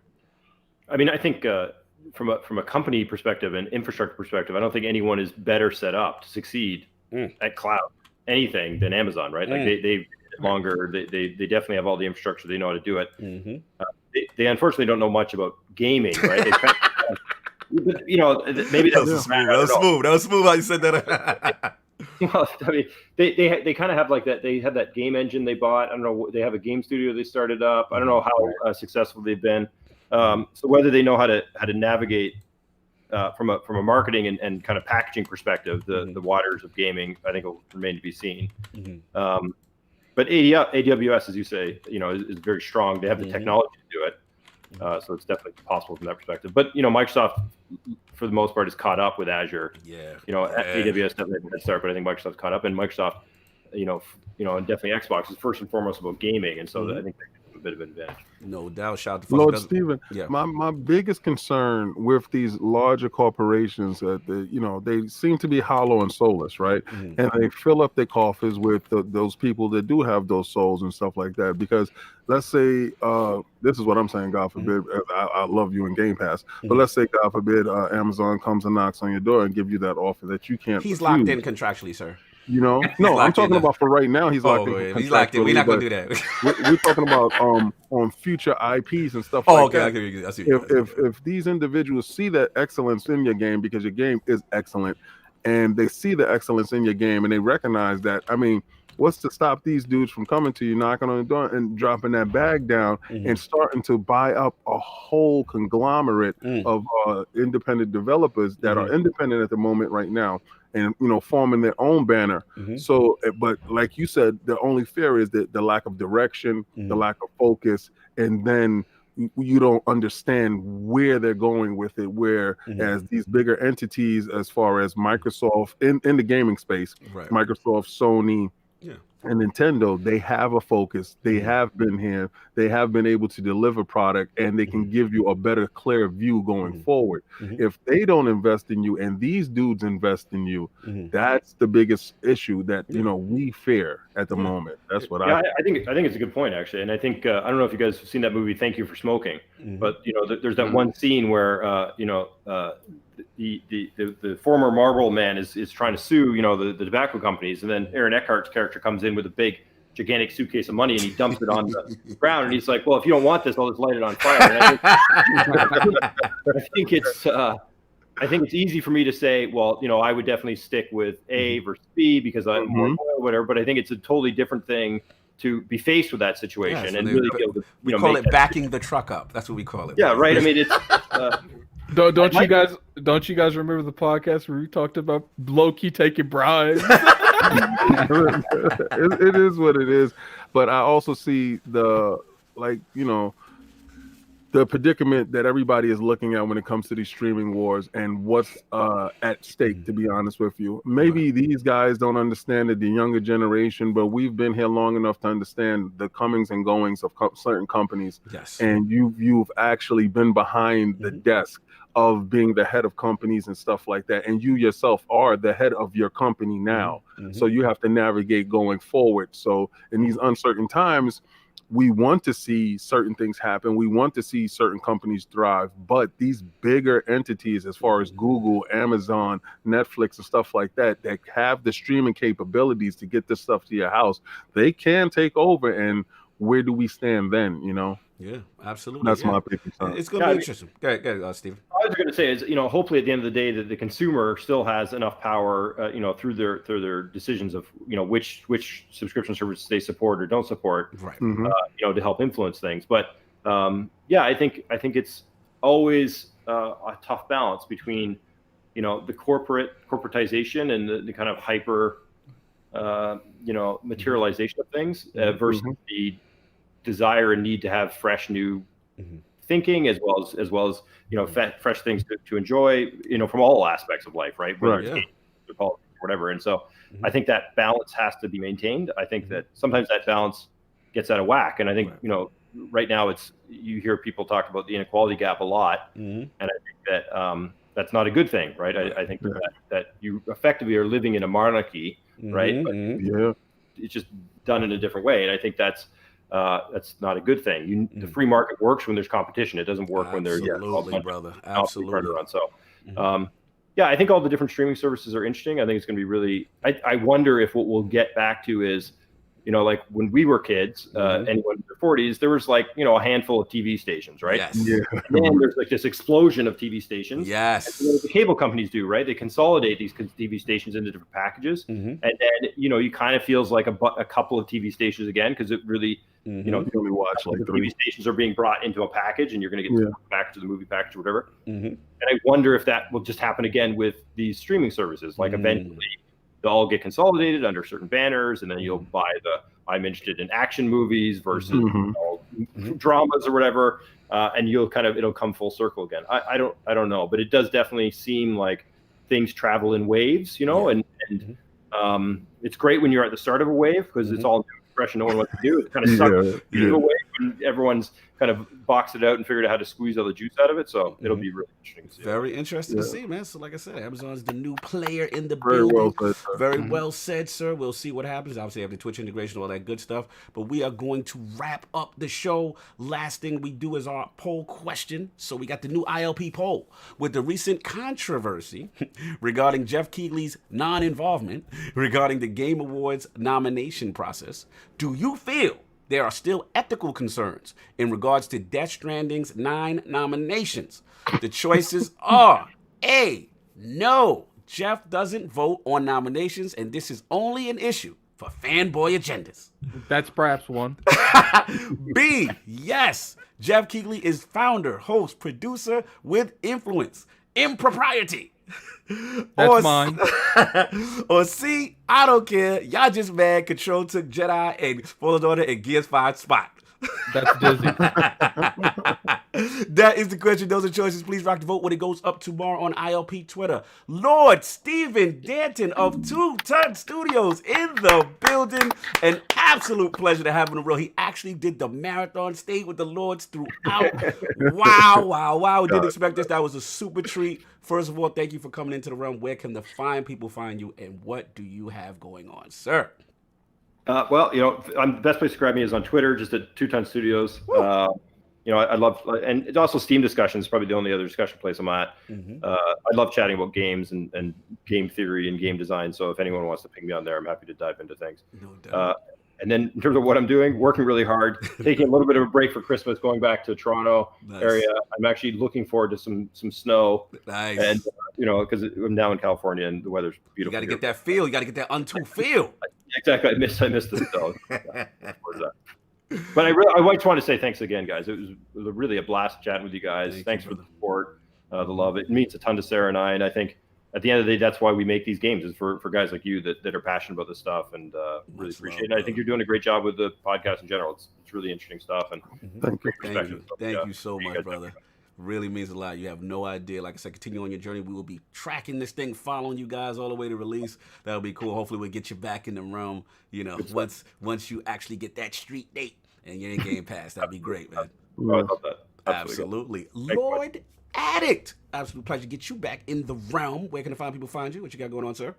get me back in the realm. Yeah, You you're act like back. I missed last You week. were back. As soon as we had Zillion talk and the classic consoles, you left. Man, that's every time you talk about age. Oh, I'm gonna call that. What's the perfect word? I'm gonna call that royal age stuff, man. I don't want nothing to do with that royal Listen, age. youngin, you need to know your history. You got to know where it came from, damn it. Man, I'm gonna tell you right now, if you got a chance to play Zillion, you will understand what he's talking about. Exactly. If I had a chance to Zillion play too? Zillion, I would get my blanket and have a good nap. You see, we got to deal with these youngins. You see, we got to deal with the young generation. Got to educate them. Shout out to Addict.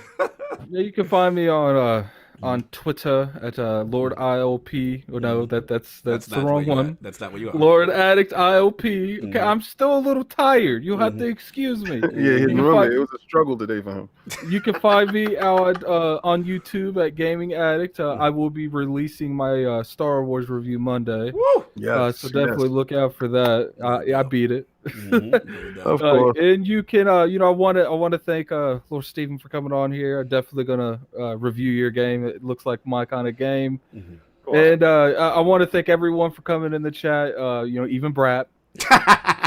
And we might joke around, but I got mad love for Brett. And Absolutely. I'm gonna go eat breakfast. I'll talk to you guys later. All right, man. No doubt. Lord Sovereign, back in the realm. Where can the find people find you? What you got going on, sir? Yeah, man. First off, like big shout out to Steven and Sarah.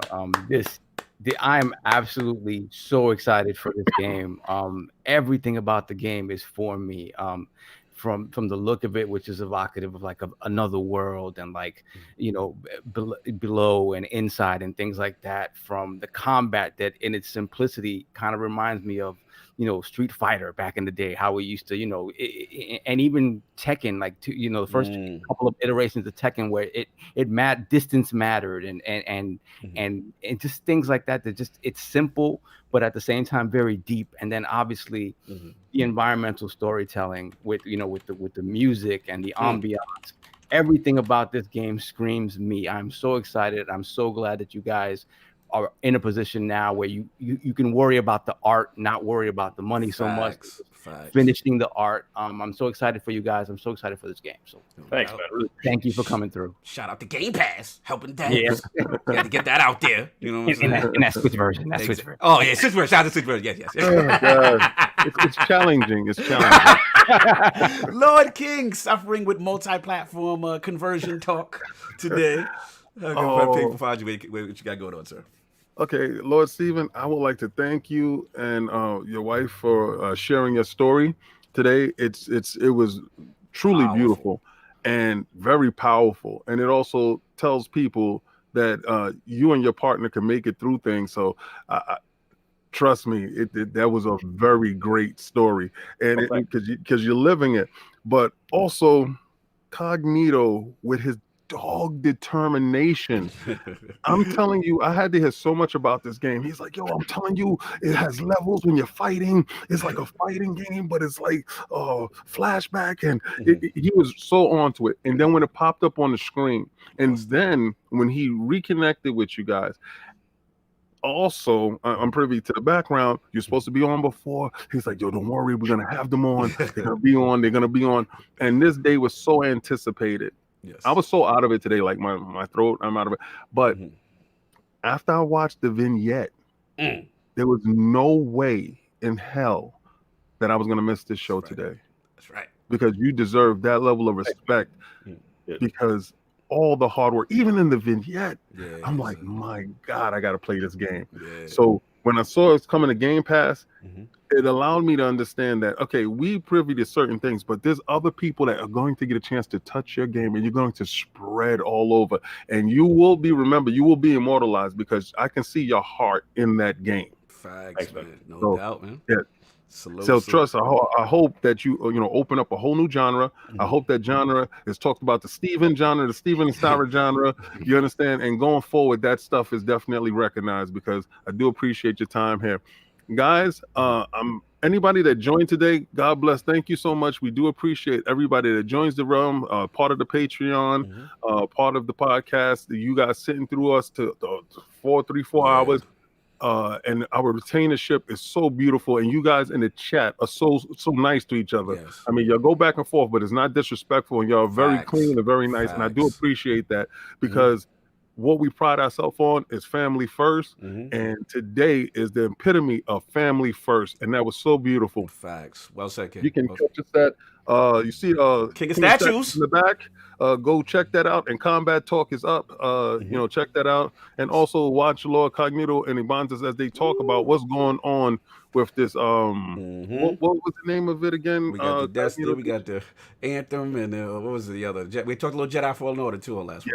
Yes, you No did. doubt, man. Salute to King. Yeah, King said it best, man. At the end of the day, like I said, salute to the chat today. Everybody was fantastic. You know, salute to everyone who didn't know about Unto the End, and I saw them guys like, yo, give me that information. Where's their page? Like, you know, salute to them, man. Support our independent developers, man. Again, creative thought, things that sometimes, you know, might not be able to go under the big AAA banner. They're the only ones willing to take risks. To take the risks. You know what I'm Unlike the EAs that's been making the same game. Easy. We might try to get EA on the show. Easy. Cut it out now.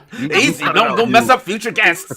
Just talking about how great Fallen Also, Order is. Shout out to Respawn Entertainment. Shout out to Respawn. Huge fan of Respawn. I didn't We here say at the Lord Respawn. I do not said condone EA. what Lord Addict has just said. Man, He's gone rogue. He has He's not gone taken- rogue. What's Right funny now. is one week you guys tell me to be true, and the next week you tell me No. to tell a lie. Right now, Which he is has not this? eaten. He Listen. has not eaten. He is delirious. Listen, right now. He is delirious. Vince Penpella, we're huge fans. Anytime you want to be in the realm, anytime, sir. Pay Addict any mind. He does not represent the thoughts of the Lord.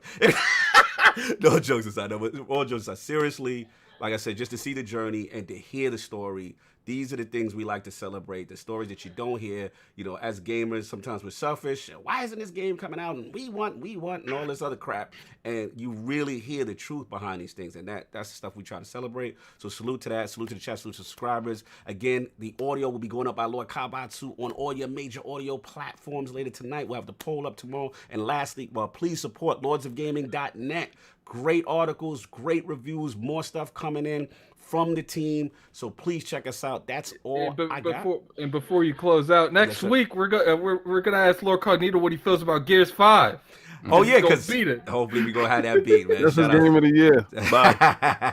Shout out to everybody on that. But please, everybody, enjoy your Sunday. On that note, everybody got anything else? Happy Thanksgiving to all. And if you don't celebrate Thanksgiving, just spend some time with your family. And let Happy me get Just Vegan eat. That's all Day. you got to do to celebrate Don't eat Thanksgiving. meat. Just eat. Do not kill a turkey. Happy Vegan Day. We don't condone what Lord King is saying, all right? And the Iron Lords podcast, besides him, we eat meat, all right? We're getting messy. Turkey. It's late. I got to get to a football game. All I'll right, catch later. you guys later.